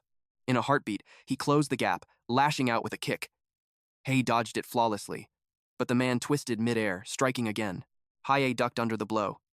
The impact pulverized the ground beneath him. The assassin sneered. "All you do is run." He decided to end this now. A wide-range attack with no escape. Light escape. Cage of light. Hai prepared to counter. But a blinding pillar of light erupted from the heavens, engulfing the entire landscape. From miles away, his partner witnessed the blast. He frowned. Why use his ultimate technique so soon? Just what kind of monster was he fighting? Finally, the light faded, leaving a massive crater in the earth. Hai's presence was completely gone. The contract was complete. He could already taste the reward, a chest of top-grade spirit stones. But as the dust settled, a lone shadow stood within the crater. It was Hai, standing there without a scratch. "I just wanted to see," he said, "if any of your techniques were worth learning. A fairly interesting move. Though I admit, I needed a barrier to block it." The assassin was stunned. He blocked that with a mere barrier? But he still couldn't sense the aura of a living being. Our main character simply smiled. "That's because what you're seeing isn't alive." He revealed a simple rock, enchanted to look like his poster image. It even had the same goofy face. The assassin's jaw dropped. A substitute? He had misjudged his target completely. Without hesitation, he turned to flee. He'd live to claim the bounty another day. But from thin air, a fist appeared. The real Hai materialized, driving a punch deep into his gut. The blow was so immense, the very ground beneath them exploded. The burning antelope had been eliminated. A beast-bone fiend core was his reward. It even came with a camouflage attribute. Now it all made sense. He finally understood why he couldn't sense the fiend. This camouflage ability was incredibly powerful, and the core itself was a rare dual-attribute treasure. He decided to save it, as a special bonus for the next team gathering. The bounty poster fluttered down towards him. He caught it, and a vein pulsed on his forehead. The drawing looked absolutely nothing like him. Meanwhile, at the spring recruitment exam, silence. All the candidates wondered why the event hadn't begun. It seemed they were waiting for the chief examiner to begin the ceremony. The air this year was thick with tension, far more than before. This was a grand event, drawing in young geniuses from all the great sects, a gathering of overwhelming talent. Rows of chairs lined the front, a waiting area for the hopefuls. The candidates sat in silence, each waiting for their turn. Amidst the sea of anxious examinees, one presence felt entirely out of place. How could an outsider possibly breach the exam's security? A hushed whisper from a nearby student answered his unspoken question. She was the girlfriend of young Master Li. It seems disciples from the major sects could even bring their families and friends, a fact that only made the man's jealousy burn brighter. Whispers spread about the woman being a few years older than the young Master Li. The woman shamelessly boasted she had robbed the cradle, snatching a major sect disciple after ditching her old boyfriend. The man sneered, assuming the ex was just some poor, insignificant nobody, who could only watch as his girlfriend was stolen away. The woman laughed in agreement. What choice did that loser have? He couldn't possibly challenge his rival. They were about to gossip about how that pathetic ex probably met a miserable end, when the woman's expression suddenly froze. The man asked what was wrong. She whispered, "I feel a killing intent." In an instant, the man spun around. There, standing behind them, were Hai, Yin, and Xiao Hai. Hai's gaze locked onto the man, his eyes blazing with cold fury. The man's face went white, clueless as to why he was the target of such murderous intent. Xiao Hai reported to Hai, "Someone called you short." Yin chimed in, "I also heard them say you were lame." The stealth fiend added the final nail in the coffin. and that his ex dumped him for a major sect disciple. Hai said nothing. His silence was more terrifying than any threat. He and his friends simply took seats right in front of them. The man was drenched in a cold sweat. His girlfriend asked what was wrong. He could only stutter that he had just stepped on a colossal landmine. The woman sitting in front of them glanced to her right. Her eyes widened in surprise when she saw it was Hai. She ripped off her sunglasses, unable to believe it was that piece of trash, Hai. What right did he have to be in the waiting area for geniuses? As far as she remembered, his cultivation aptitude was practically zero. She wondered if some impossible miracle had occurred, but quickly scoffed at the idea. It was impossible. She concluded he was just like her, latching onto a real student from a major sect, just to snag a front row seat and show off on social media. Young Master Lai Junhao asked if she knew him. She immediately replied, "Of course not." She waved it off, saying she must have been mistaken. There was no way she knew any other students here. A moment later, a figure appeared on the cliff's edge, his voice booming for silence as he began reading the examination rules. The old man announced that this year's spring recruitment would be a group duel tournament. Only the participant with the most points in each group would advance to the brutal elimination round, fighting one-on-one until a single champion remained. Voluntarily surrendering counted as a loss. If an examiner judged a participant unable to fight, it was also a loss. And once a loss was declared, attacking your opponent further was strictly forbidden. Tian whispered in awe, "Is that the Grandmaster?" He certainly had the transcendent air of a wise sage. Yin, however, couldn't care less. The old man then turned, bowing respectfully. He addressed the true Grandmaster, asking if the trials could officially begin. There, on an ornate throne, sat a calm, regal man in blue robes. To his right, a man in a black suit sat stiff as a board, while a topless warrior in red robes stood to his left. The Grandmaster was a young man. With a simple nod, he gave his assent. The exam had officially begun. Hai saw on the board that both he and Yin were scheduled last in their respective groups. Group A, numbers 1 and 2 were called to the stage. A man in fiery red pants faced off against a man with long silver hair. The man in red was a disciple of the Tyrant Body sect, Sun Ming. His opponent, a disciple from the Earth Spirit sect, Shi Nantian.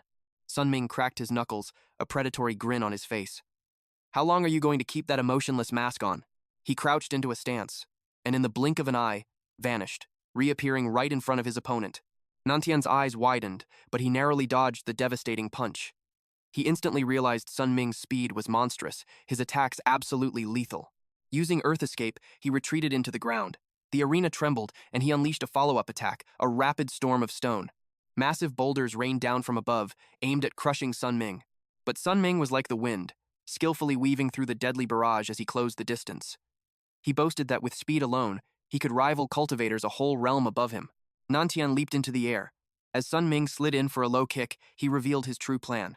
Forcing his opponent airborne was his goal all along. Nantian stated calmly, "You have nowhere to dodge, but you also have nowhere to kick off from." Sun Ming's eyes widened in shock. Only then did he realize the entire ground beneath him had vanished, replaced by a massive, gaping pit. Nantian had used the Earth Escape technique, dangerous terrain. There was no escape. The outcome was decided. Ming plummeted into the abyss. The Earth Spirit sect disciple, Shi Nantian, was declared the winner. And that's where we'll leave today's story. If you're looking for the weekly chapter updates for this series, they will now be on my second channel, Manhwa Updater. So if you don't want to miss what comes next, be sure to check it out and join the update squad. Thanks for watching. Her gaze fixed, observing,